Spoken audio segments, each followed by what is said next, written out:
আচ্ছা, আমরা পড়ছিলাম কি আগের দিন ফল্ট পড়েছিলাম, তাই তো? আজকে ফল্ট পড়বো। তো আজকে ফল্টে যাওয়ার আগে শিল্পী একটা কোশ্চেন জিজ্ঞাসা করেছিল, সেটা হচ্ছে কি তোমার যে জিওস্ট্রপিক উইন্ডের সাথে 22 ব্যালটস যে ল, সেই ল এর কোনো কি সম্পর্ক আছে? এক্ষেত্রে ডাইরেক্ট কোনো সম্পর্ক নেই, ঠিক আছে? জিওস্ট্রপিক উইন্ডের সাথে তোমার হচ্ছে কি 22 ব্যালটের যে ল আছে, সেই 22 ব্যালট ল এর আর কি। তো সম্পর্ক তাহলে কোথায় আছে? সম্পর্ক তো নিশ্চয়ই আছে। তাহলে সম্পর্ক আমার জেট স্ট্রিমের সাথে আছে, ঠিক আছে? যেহেতু jet stream one type of geostrophic wind. দেখো তাহলে কিভাবে হচ্ছে। হ্যাঁ হ্যাঁ হ্যাঁ, ঠিক আছে ঠিক আছে, এগুলো বুঝিয়ে দেবো, ঠিক আছে। হুম হুম।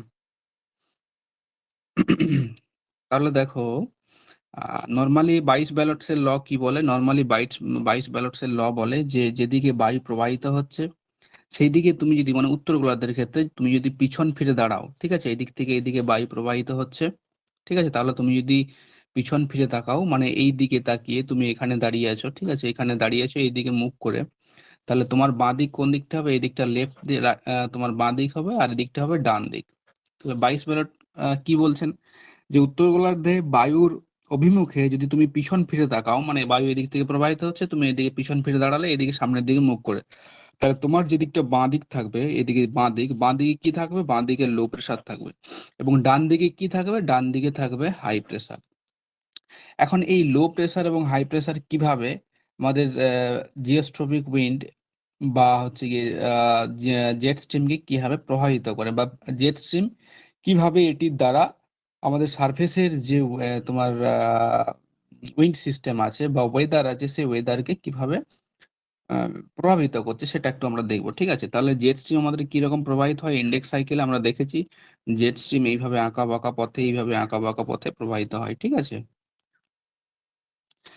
এখন এই যে জেট স্ট্রিমটি প্রবাহিত হচ্ছে, এই জেট স্ট্রিমটির অভিমুখ কোন দিকে আছে? জেট স্ট্রিমের অভিমুখ আছে সামনের দিকে, এই দিকটা, ঠিক আছে? তাহলে জেট স্ট্রিম আমি ধরে নিচ্ছি যে এটা উত্তর গোলার্ধে জেট স্ট্রিম প্রবাহিত হচ্ছে, হয়েছে? এইবারে কি বলেছে? এইবারে আমরা 22 ব্যালট ল এখানে অ্যাপ্লাই করব। 22 ব্যালট লতে বলা হয়েছে যে যেদিকে প্রবাহিত হবে তার দিকে যদি তুমি পিছন ফিরে দাঁড়াও, তাহলে বাঁ দিকে থাকবে হচ্ছে গিয়ে তোমার নিম্নচাপ, এবং ডান দিকে উচ্চচাপ। তাহলে আমাদের নিম্নচাপ কোন দিকে থাকবে? এদিকে লো প্রেসার থাকবে, এদিকে হাই প্রেসার থাকবে, ঠিক আছে? এখানেও কি থাকবে? এখানে এখানে থাকবে লো প্রেসার, এদিকে থাকবে তোমার হচ্ছে হাই প্রেসার, ঠিক আছে? আবার এখানে থাকবে লো প্রেসার, এখানে থাকবে হাই প্রেসার, বা এখানে থাকবে হচ্ছে গিয়ে লো প্রেসার, এখানে হাই প্রেসার। এগুলো সমস্ত কিছু হচ্ছে আপার ট্রোপোস্ফিয়ারের নিচে, কিন্তু নয়, ঠিক আছে? এইবার দেখো আপার ট্রোপোস্ফিয়ারে তাহলে কি আছে? আপার ট্রোপোস্ফিয়ারে এখানে আছে লো প্রেসার, আমি দুটোকে ধরে নিচ্ছি, এখানে লো প্রেসার আছে আছে এবং এই দুদিকে কি আছে? হাই প্রেসার আছে। তাহলে নর্মালি উইন্ড কোন দিক থেকে প্রবাহিত হয়? উইন্ড সাধারণত হাই প্রেসার থেকে লো প্রেসার দিকে যায়। ঘটনাটা হচ্ছে আপার ট্রোপোস্ফিয়ারে হচ্ছে, ঠিক আছে? তাহলে কি হচ্ছে? এই যে লো প্রেসার যে আছে, লো প্রেসারে কি হবে? হাই প্রেসার থেকে বায়ু এদিক থেকে আসবে, বায়ু এদিক থেকে আসবে, ঠিক আছে? বায়ু হচ্ছে গিয়ে এদিক থেকে আসবে। বায়ু হাই প্রেসার থেকে লো প্রেসারের দিকে আসবে। এখন হাই প্রেসারের থেকে লো প্রেসারের দিকে আসলে কি হবে? এখানটাতে হচ্ছে গিয়ে লো প্রেসারে যে আপার ট্রোপোস্ফিয়ারে যে লো প্রেসারটা সৃষ্টি হয়েছে, এখানে বায়ু কি হবে? বায়ুর পরিমাণ বাড়বে। বায়ুর পরিমাণ বাড়লে কি হবে? আমি তো যদি ধরে নিই এটা আমার গ্রাউন্ড সারফেস, ঠিক আছে? এটা আমার গ্রাউন্ড সারফেস, তাহলে কি হবে? তাহলে ওপর থেকে বায়ু তোমার হচ্ছে গিয়ে নিচের দিকে আস্তে আস্তে আস্তে আস্তে নেমে আসবে। আর ওপর থেকে যখন বায়ু নিচের দিকে নেমে আসবে, ঠিক আছে, তখন নিচে কি হবে? নিচে হচ্ছে কি বায়ুর পরিমাণ বাড়বে, এবং নিচে একটি হাই প্রেসার জোন সৃষ্টি হবে। এখানে বৃষ্টিপাত হবে না, ঠিক আছে? এখানে বৃষ্টিপাত হবে না। আমরা জানি যখন বায়ু তোমার হচ্ছে গিয়ে উপর থেকে নিচের দিকে নামে, বায়ুর হচ্ছে গিয়ে তোমার যে জলীয় বাষ্প ধারণ করার ক্ষমতা হচ্ছে গিয়ে আস্তে আস্তে কমে যায়, যেহেতু সংকুচিত হয়, ঠিক আছে? সংকুচিত হয় বলে কমে যায়। কমে গিয়ে কি হবে? কমে গিয়ে এখানে আর বৃষ্টিপাত ঘটাবে না। এবারে এখানে বায়ুটা আসলো, এসে কি হবে? বায়ু এদিকে এসে এদিকে ছড়িয়ে যাবে, এদিকে ছড়িয়ে যাবে। ছড়িয়ে যাওয়ার পর কি হবে? ছড়িয়ে যাওয়ার পরে এই বায়ুটা খানিকটা দূর গিয়ে আবার উপরে কি আছে? তোমার হাই প্রেসার আছে। এখান থেকে বায়ু এদিকে আসছে, এদিক থেকে বায়ু এদিকে আসছে, ঠিক আছে? তার মানে এখানে বায়ু শর্ট হবে, এখানের বায়ু শর্ট হবে, মানে পরিমাণটা কম হবে, ঠিক আছে? এখানের বায়ু কম হলে কি হবে? এই সারফেসের বায়ু তখন আস্তে আস্তে আস্তে আস্তে আস্তে আস্তে উপর দিকে এইভাবে উঠতে থাকবে, দিয়ে একটি হচ্ছে গিয়ে তোমার সাইকেল, একটি চক্রকে পরিপূর্ণ করবে। তার মানে আমরা বলতে পারি যখন তোমার জেট স্ট্রিমের বা জিওস্ট্রপিক উইন্ডের, ঠিক আছে, হচ্ছে কি যখন এইভাবে বাঁক নেয়, ইন্ডেক্স সাইকেলের ক্ষেত্রে যখন বাঁক নেয়, উত্তর থেকে দক্ষিণে বাঁক নিয়ে চলে, তখন কি হয়? আমরা দেখছি একদিকে লো প্রেশার থাকে, একদিকে হাই প্রেশার থাকে। এটা তো বাইশ বেলোটের সূত্রে বলা আছে। তাহলে লো প্রেশারে যদি থাকে, তাহলে হাই প্রেশার থেকে বায়ু চারদিকে ছুটে আসবে, ছুটে এসে এখানে বায়ুর পরিমাণ বৃদ্ধি করবে, বায়ু নিচের দিকে ডিপ করবে, নিচের দিকে নেমে আসবে। এবার নিচের দিকে যখন সার্ফেসের দিকে নেমে আসবে, তখন কি হবে? এখানে হাই প্রেশার একটা বেল সৃষ্টি হবে, এখানে বৃষ্টিপাত হবে না। ঠিক আছে, বৃষ্টিপাত হবে না, একটা ড্রাই ওয়েদার, একটা শুষ্ক ওয়েদারে এখানে পরিণত হবে। ঠিক আছে, তাহলে আমরা বলবো যে ডাইরেক্টলি জিওস্ট্রপিক উইন্ড কখন প্রবাহিত হয়? যখন pressure gradient force equals to Coriolis force, যখন এই দুটো বল সমান হয়, তখনই হচ্ছে গিয়ে জিওস্ট্রপিক বায়ু প্রবাহিত হয়। জিওস্ট্রপিক বায়ুর ডেফিনেশনে আমরা পড়েছি কি, যে বায়ু আইসোবার বা সমপ্রেস রেখা সমান্তরালে প্রবাহিত হয়। এবার বায়ু কখন সমান্তরালে প্রবাহিত হবে, এগুলো আমি আগের ক্লাসে দেখবে একটা ভালো করে করিয়েছিলাম। ঠিক আছে, যে কিভাবে বায়ুটা প্রবাহিত হয়, কোরিওলিস ফোর্স ধীরে ধীরে কিভাবে হচ্ছে কি তোমার প্রেসার গ্রেডিয়েন্ট যে ফোর্স আছে, ঠিক আছে, সেই প্রেসার গ্রেডিয়েন্ট ফোর্সের ইকুয়াল হয়। ঠিক আছে, এখন প্রেসার গ্রেডিয়েন্ট ফোর্সটা কি তাও বলতে, প্রেসার গ্রেডিয়েন্ট ফোর্স আর কিছুই না, এখানে হচ্ছে গিয়ে উচ্চচাপ এবং নিম্নচাপের মধ্যে যে পার্থক্য আছে। ঠিক আছে, উচ্চচাপে ধরো, উচ্চচাপের ক্ষেত্রে বায়ু আমি ধরলাম আছে 10 মিলিবার চাপ আছে, আবার কোথাও হচ্ছে গিয়ে তোমার বায়ুর চাপ আছে 5 মিলিবার। এখন তাহলে প্রেসার গ্রেডিয়েন্ট এখানে কি হবে? এখানে সিম্পলি 10 - 5 সমান হচ্ছে 5 MV হচ্ছে পিজিএফ। এইটা হচ্ছে গিয়ে বিভিন্ন অঞ্চল বিভিন্ন রকম হয়। এই পিজিএফ যেখানে যত বেশি হবে, পিজিএফ যত বেশি হবে, তত বায়ুর যে প্রবাহ, বায়ুর যে ভেলোসিটি, বায়ুর যে বেগ, সেটি কিন্তু বেশি হবে।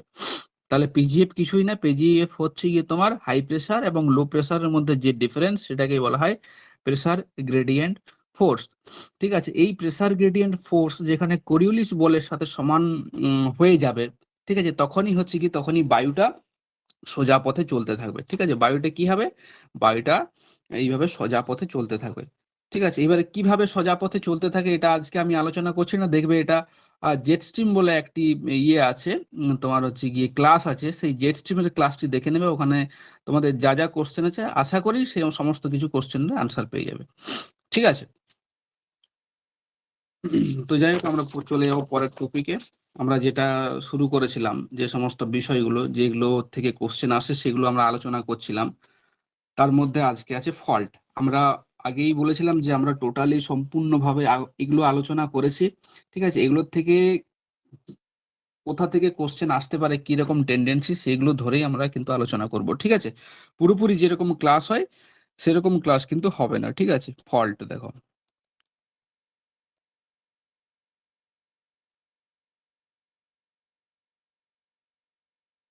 এখন ফল্ট আমরা বলতে আমরা কি বুঝি? ফল্টের আগে আমাদেরকে দুটো জিনিস জানতে হবে। একটা হচ্ছে দারণ, এটাকে ইংরেজিতে বলা হয় জয়েন্ট। তারপরে আমাদেরকে জানতে হবে ফাটল, তাই তো? ফাটলের ইংরেজি হচ্ছে রাপচার, অ্যান্ড দেন আছে ফল্ট। দারুণ কি জিনিস দেখো, আমাদের প্রত্যেকটা আমাদের আমাদের সারফেসে যে সমস্ত এলিমেন্টস গুলো আছে, বা ভূপৃষ্ঠ বলো বা আমাদের যে ক্রাস্ট বলো, সেই ক্রাস্টের এর হচ্ছে গিয়ে একটা সহ্য ক্ষমতা আছে।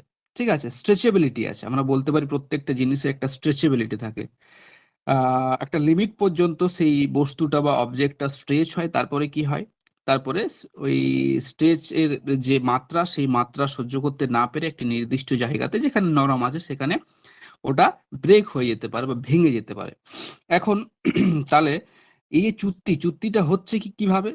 না, প্রথমেই মনে রাখবে যে স্ট্রেচ হতে হবে, তার মানে সংকোচন এবং প্রসারণ বল তোমাকে কিন্তু থাকতে হবে। সংকোচন এবং প্রসারণ বল, কোথাও সংকোচন হলে কোথাও টান পড়বে। ঠিক আছে, কোথাও সংকোচন হলে কোথাও টান পড়বে, কারণ আমাদের যেখানে কোথাও যদি সংকোচন হয়, তার মানে হচ্ছে গিয়ে কোথা থেকে সেই সারফেসটা আসছে। তাহলে কোথাও থেকে যখন সারফেসটা আসছে, কোথাও না কোথাও টান পড়ছে। টান পড়লে কি হবে? সেখানে ফাটল সৃষ্টি হবে। তাহলে মনে রাখবে যে দারুণ ফাটল বা ফল্ট হতে গেলে তোমার হচ্ছে গিয়ে সংকোচন এবং প্রসারণ জনিত কারণ অবশ্যই লাগবে। সংকোচন আর হচ্ছে প্রসারণ। এইবারে এখানে সংকোচন এবং সংনমন, প্রসারণ, মনে রাখবে সংনমনের দ্বারা সংকোচন ঘটে,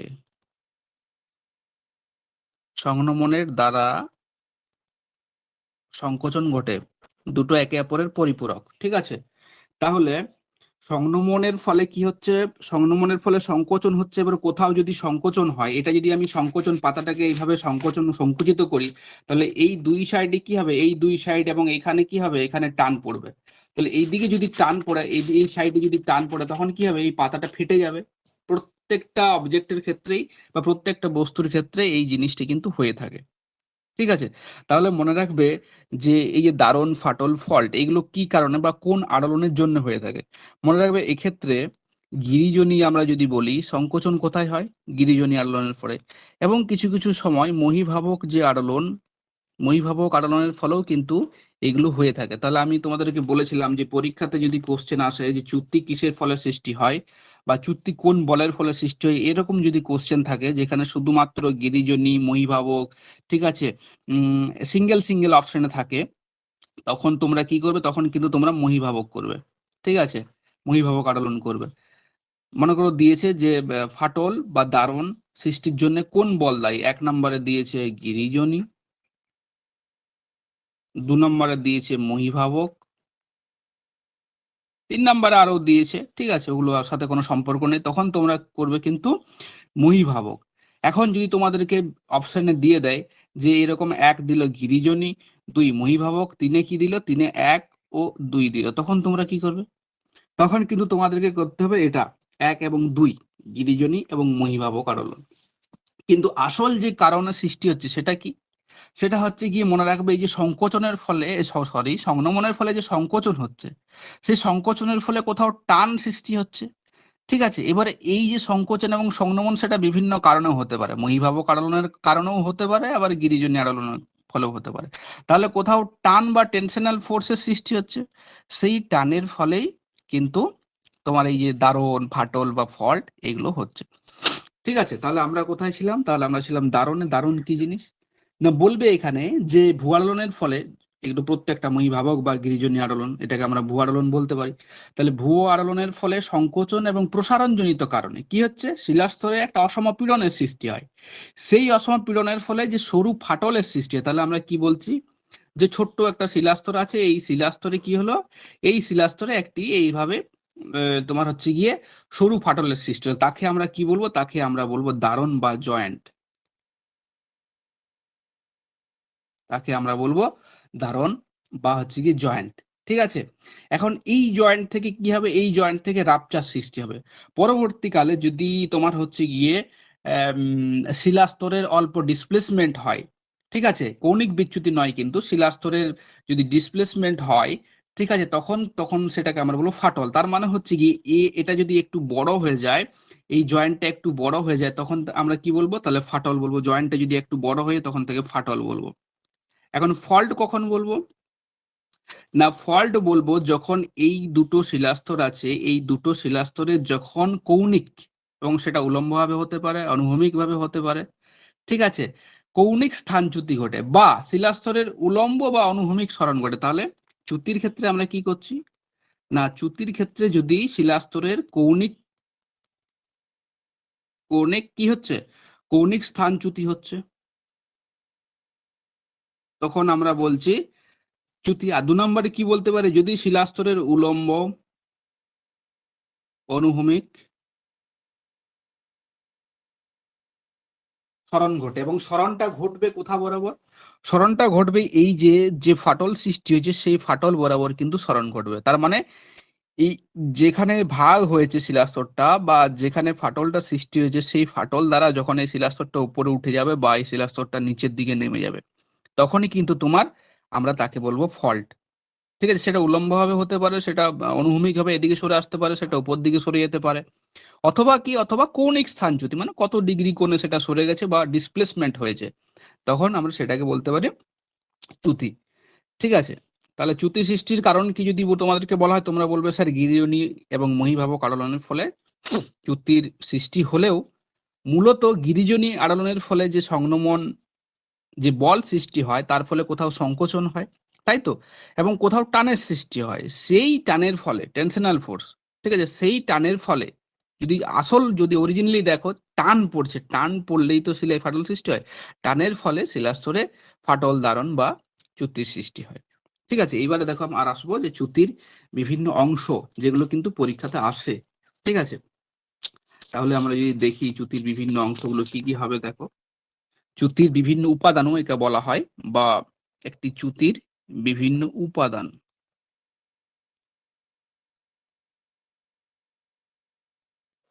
উপাদানগুলো আমি আগে লিখছি, দেখো চ্যুতি তল, এটা সবাই জানো তোমরা। চ্যুতি তল, যে তল বরাবর শিলাস্তরের ডিসপ্লেসমেন্ট হয় তাকে চ্যুতি তল বলা হয়, বা একে চ্যুতি রেখা বলা হয়।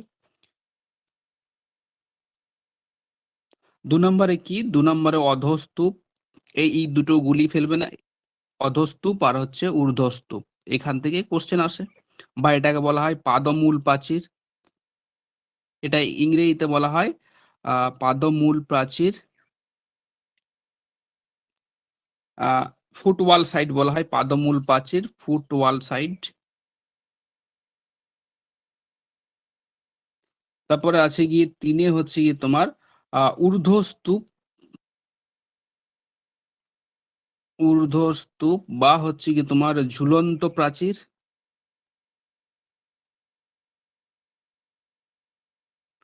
4 নম্বরে কি আছে, ক্ষেপ বা ব্যবধি, ক্ষেপ ও ব্যবধি, সরি ক্ষেপ ও ব্যবধি, ইংরেজিতে বলা হয় এটাই কি থ্রো, থ্রো অ্যান্ড হিভ। এবং 5 আছে চ্যুতি কোণ, এটা গুলিয়ে ফেলো না, চ্যুতি কোণের ইংরেজিতে হচ্ছে হেড। আর চ্যুতি নতি আয়াম, চ্যুতি নতি এগুলো লেখার দরকার নেই, আমি দেখো বলে দিচ্ছি, চ্যুতি নতি ডিপ, ডিপ আর হেড দুটো মনে রাখবে, এগুলো ডেফিনেশন এগুলো পরীক্ষাতে দেয়। ঠিক আছে, মেন কারণটা গিরিজনী করার দরকার নেই। আমি কি বললাম শ্রীমন্ত, বুঝতে পারলেন না? যে অপশন দেখে এখানে উত্তর করতে হবে তোমাদেরকে, অপশনটা দেখবে। ঠিক আছে, গিরিজনী আড়ালনের ফলে হচ্ছে, কিন্তু গিরিজনী আড়ালনের ফলে টান যদি সৃষ্টি না হয় তাহলে কিন্তু হবে না। সেই টান যদি সৃষ্টি না হয় তাহলে দেখবে আমরা, যদি চুক্তি, যদি বলে চুক্তি কোন কারণে সৃষ্টি হয়, যদি গিরিজনী বলা হয়, মহীভাবক বলা হয়, তো সেক্ষেত্রে মহীভাবক করবে। কিন্তু তোমাদেরকে যদি বলা হয় যে দুটো অপশন মিক্স করে দেয়, যে গিরিজনী মহীভাবক, ঠিক আছে, দুটোই হবে। ঠিক আছে, এ নিয়ে ভৌগোলিক মহলের বিভিন্ন মত আছে। ঠিক আছে, দুটো অ্যান্সার হবে, তুমি যদি মহীভাবক করো তাও ঠিক, গিরিজনী করলেও ঠিক, কারণ কোথাও টান পড়ছে, তার মানে কোথাও সংকুচিত হচ্ছে, তাই তো। আবার যদি কোনো শিলাস্ত যদি উপর দিকে উঠে যায়, যে উলম্ব, ঠিক আছে, চুক্তি যদি বলা হয় যদি উপর দিকে উঠে যায়, সেটা তখন তো সেটা মহীভাবক আড়ালন হবে না। ঠিক আছে, কিন্তু টান পড়লে, টেনশনাল ফোর্স কাজ করলে তখন ক্র্যাকটা সৃষ্টি হবে। ঠিক আছে, এইবারে ক্র্যাকের ফলে যখন চ্যুতি, কখন আমরা বলছি যে যখন সেটা ডিসপ্লেসমেন্ট হয়। এবার ডিসপ্লেসমেন্ট কোন ফোর্সের দ্বারা হতে পারে, তুমি বলো। ডিসপ্লেসমেন্ট মহীভাবক যে মুভমেন্ট, সেই মুভমেন্টের দ্বারা হতে পারে। তার মানে এখানে দুটো প্রক্রিয়ায় জড়িয়ে আছে, টান পড়ছে, ফাটল সৃষ্টি হচ্ছে। ফাটল হওয়া মানেই তো চ্যুতি নয়, ব্যাপারটা বোঝো, ফাটল হওয়া মানেই তো চ্যুতি নয়।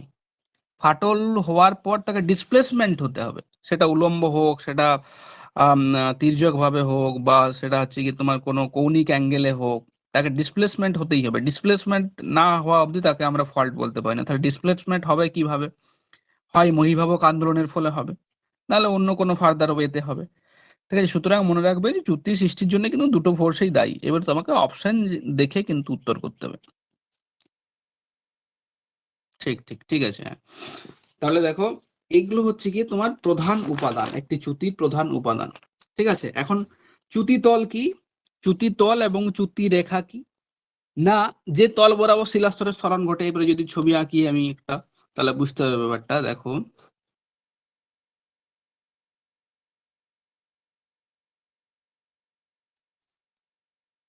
এই এই শিলাস্তর ছিল, এই শিলাস্তরটা ডিসপ্লেস হয়েছে এখানে। তাহলে এই একটা শিলাস্তর ছিল, এই শিলাস্তরটা ডিসপ্লেস হয়ে চলে এসছে এখানে। ঠিক আছে, এখানে একটা অন্য শিলাস্তর আছে। এর ব্যাপার হচ্ছে, তাহলে যে তল বরাবর শিলাস্তরের সরণ ঘটে তা আমরা জানি ডেফিনেশনে, তাকে আমরা চ্যুতি তল বলি। তাহলে এখানে চ্যুতি তল কোনটা আছে, না এখানে ডিসপ্লেসমেন্ট হয়েছে এই তল বরাবর, এই তল বরাবর এখানে শিলাস্তরটা ছিল, এইভাবে স্লাইড করে আস্তে আস্তে নিচের দিকে নেমে গেছে। তাহলে এটাকে আমরা কি বলতে পারি, এটাকে আমরা বলতে পারি চ্যুতি তল। এখন দেখো, চ্যুতি তল থেকে কিন্তু দু রকম কোশ্চেন আসতে পারে, যে চ্যুতি ব্রেক্সিয়া কি, চ্যুতি তোমার হচ্ছে গিয়ে যেটা আমাদের সিল্কেন সাইড কি মনে রাখবে, এই চুক্তির তল বরাবর যদি আঁচড় কাটা দাগ থাকে বা ঘর্ষণ রেখা থাকে, এটাকে কি বলা হয়? আঁচড় কাটা দাগ বা ঘর্ষণ রেখা। মানে চুক্তি তলে যখন এই শিলাস্তরটা ধীরে ধীরে নিচের দিকে নেমে এসেছে, তখন কি হয়েছে? তখন স্মুথলি তো নামে না, বিভিন্ন ধরনের পদার্থ থাকে, বিভিন্ন ধরনের শিলাখণ্ড থাকে, সেই শিলাখণ্ডের কি হয়? প্রচুর ওর চাপের ফলে ঘর্ষণ বল সৃষ্টি হয়, সেই ঘর্ষণের ফলে শিলাস্তরে এইভাবে লম্বালম্বি ভাবে ঘর্ষণ রেখা দেখা যায়, সেটাকে বলা হয় সিল্কেন সাইড। ঠিক আছে। আবার এই সিল্কেন স্লাইডের ফলে কি, যখন চ্যুতি তল যখন আস্তে আস্তে আস্তে আস্তে তোমার নিচের দিকে নামতে থাকে কোনো একটি শিলাস্তর, বিভিন্ন শিলাস্তর, এখন এই চ্যুতি তলে বিভিন্ন ঘর্ষণের ফলে কি হয়? বিভিন্ন কৌণিক অ্যাঙ্গেলের সৃষ্টি হয়। ঠিক আছে। কৌণিক অ্যাঙ্গেলের সৃষ্টি হয়, তখন সেটাকে বলা হয় চ্যুতি ব্রেক্সিয়া বলা হয়, ফল্ট ব্রেক্সিয়া বলা হয়। ঠিক আছে। তাহলে চ্যুতি ব্রেক্সিয়া কি? মানে যখন যদি ঘর্ষণ রেখার সৃষ্টি হয়, তখন তাকে আমরা বলবো চ্যুতি ঘর্ষণ রেখা বা স্লিকেন সাইড।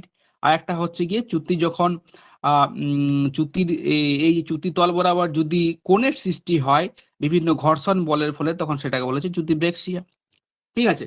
তাহলে প্রথম উপাদান কি? প্রথম উপাদান হচ্ছে চ্যুতি তল, যে তল বরাবর আমার এই একটি শিলাস্তর নিচের দিকে নেমে আসলো। তাহলে মনে রাখবে এই যে এইটি হচ্ছে গিয়ে পুরোটা, এই পুরোটা হচ্ছে গিয়ে তোমার পুরোটা হচ্ছে গিয়ে তোমার চ্যুতি তল। এই যে পুরোটা দেখছো চ্যুতি তল, এটা কিন্তু মনে রাখো। ঠিক আছে। এখানে এই যে চ্যুতি তল যদি মনে রাখতে পারো, তাহলে ঊর্ধ্বস্তূপ এবং অধস্তূপের যে ধারণাগুলো সেগুলো ক্লিয়ার হয়ে যাবে। ঠিক আছে। এখন এই যে রেখা বরাবর, তাহলে চ্যুতি তল গেল, আর চ্যুতি রেখার মধ্যে সেইভাবে কোনো পার্থক্য নেই। যখন যে অঞ্চল বরাবর বা যে স্থান বরাবর তোমার ফল্টের সৃষ্টি হলো, সেই পুরো অঞ্চলটাকেই বলা হয় ফল্ট লাইন বলা হয়। এই যে তোমার এখানে যে চ্যুতি এটা প্রথমে সৃষ্টি হয়েছিল, তারপর শিলাস্তরটা ডিসপ্লেসমেন্ট হয়েছিল, এই যে রেখাটা, সেটাকে বলা হয় চ্যুতি রেখা। ঠিক আছে। এইবারে আসবো আমরা অধস্তূপ বা পাদমূল প্রাচীর।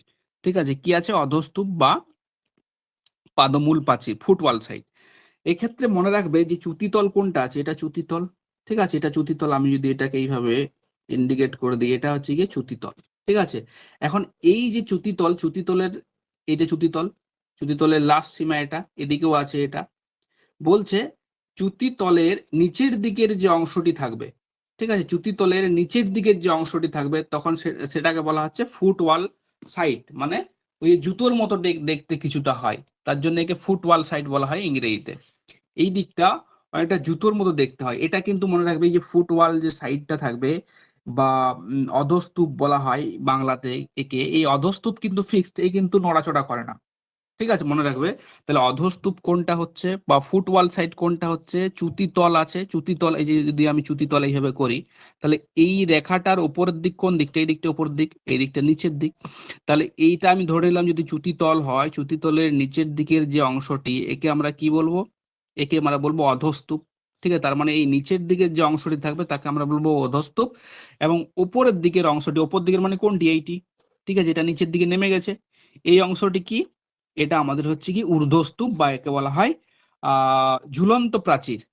তার মানে আমি যদি এইভাবে ছবিটা করি, এটা আমার হয়ে গেল চ্যুতিতল। চ্যুতিতলের এখানের যে অংশটি থাকবে, সেটি হচ্ছে ফুটওয়াল সাইড। ঠিক আছে। এবং এর উপরে যেটি অংশটা থাকবে, এটি কি? এটি ঝুলন্ত প্রাচীর। তাহলে এটি কি হবে? এটি ঝুলন্ত প্রাচীর। এবং এটি কি হবে? এটি হচ্ছে ফুটওয়াল সাইট। ঠিক আছে। বা পাদমূল প্রাচীর, মূল প্রাচীর। ঠিক আছে। সংকোচন এবং সংনমন বলের ফলে, সংকোচনের ফলে যে সংনমনের ফলে যে সংকোচন বল সৃষ্টি হয় বা টানের সৃষ্টি হয়, তার ফলে কিন্তু কি হবে? তার ফলে এই যে ঝুলন্ত প্রাচীর আছে, এই ঝুলন্ত প্রাচীরটাই কিন্তু হয় উপরের দিকে উঠবে, কখনো কখনো কখনো কখনো নিচের দিকে নেমে যাবে। তাহলে চুক্তি সৃষ্টির জন্য সব থেকে গুরুত্বপূর্ণ উপাদান হচ্ছে ঝুলন্ত প্রাচীর। কে মুভ করে? এই ঝুলন্ত প্রাচীরই কিন্তু বেশি, ম্যাক্সিমাম 90, ধরে নাও 100%ই কিন্তু ঝুলন্ত প্রাচীর কিন্তু মুভ করে, উপরে উঠে যাবে, নিচের দিকে নেমে নেমে আসবে। ঠিক আছে। এবার এটা ডিপেন্ড করবে কোন ফোর্স সেখানে কাজ করছে। ঠিক আছে। টান কাজ করছে, না হচ্ছে গিয়ে সংনমন বা কম্প্রেশনাল যে ফোর্স আছে সেই ফোর্স কাজ করছে। ঠিক আছে। যদি একে উপরের দিকে ঠেলে দাও, এক ধরনের চ্যুতি সৃষ্টি হবে এটাকে। যদি এটাকে নিচের দিকে টেনে নামিয়ে দাও, তখন আরেক ধরনের কিন্তু চ্যুতির সৃষ্টি হবে। তাহলে এটা গেল ঝুলন্ত প্রাচীর এবং হচ্ছে পাদমূল প্রাচীর। আমি আরেকবার বলছি, এই যে চ্যুতিতল, এই চ্যুতিতলের কি হচ্ছে উপরের দিকের অংশটিকে বলা হচ্ছে কি উপরের দিকের অংশটিকে বলা হচ্ছে ঝুলন্ত প্রাচীর বা ঊর্ধ্বস্তূপ, এবং নিচের দিকের যে অংশটি, নিচের দিকের অংশটিকে বলা হচ্ছে পাদমূল প্রাচীর। পাদমূল প্রাচীর সবসময় ফিক্সড থাকে, একটা জায়গাতে ফিক্সড থাকে, বেশি মুভমেন্ট এর হয় না। ঠিক আছে। এবারে আমরা আসবো, দেখো চ্যুতি নতি এবং হচ্ছে গিয়ে চ্যুতিকোণ, এটা থেকে ডাইরেক্ট কিন্তু কোশ্চেন জিজ্ঞাসা করে, তোমাদেরকে ডেফিনেশন গুলো তুলে দেয়। ঠিক আছে, ডেফিনেশনটা তুলে দিয়ে বলে এটা ডিপ না এটা হচ্ছে কি হেড। দেখো দুটো জিনিস আছে, একটা হচ্ছে চ্যুতিকোণ এবং হচ্ছে চ্যুতি নতি। ঠিক আছে, এখানে দেখো ব্যাপারটা কি হচ্ছে, আমরা যদি এই ছবিতে দেখি, এই যে চ্যুতি তল একটা নির্দিষ্ট অ্যাঙ্গেলের নিচের দিকে নেমে গেছে, তাহলে এই চ্যুতিতল, এই যে চ্যুতিতল আমার আছে, এই চ্যুতিতল আমার যদি হরাইজন্টাল বা আনুভূমিক তলের সাথে, অনুভূমিক তল কোথায় আছে, নিচে আছে। ঠিক আছে, তাহলে অনুভূমিক তলের সাথে আমি যদি অনুভূমিক তলকে এখানে আঁকি, ঠিক আছে, অনুভূমিক তলকে এইভাবে আঁকি, এইভাবে, ঠিক আছে, অনুভূমিক তলকে এইভাবে আঁকার চেষ্টা করি, তাহলে কি হবে, একটা অ্যাঙ্গেল পাচ্ছি না চ্যুতিতলের সাথে অনুভূমিক তলের। এই যে অনুভূমিক তল, অনুভূমিক তলটাকে আমি এখানে উঠিয়ে নিয়ে এসেছি ধরো, ঠিক আছে, সারফেসটাকে আমি এখানে উঠিয়ে নিয়ে এসেছি, তাহলে এখানে কি পাচ্ছি, এখানে আমি একটা, এই যে অনুভূমিক তলের সাথে এই চ্যুতি তল যেটা আছে, এই যে চ্যুতি তল ফল্ট প্লেনে পাচ্ছি না।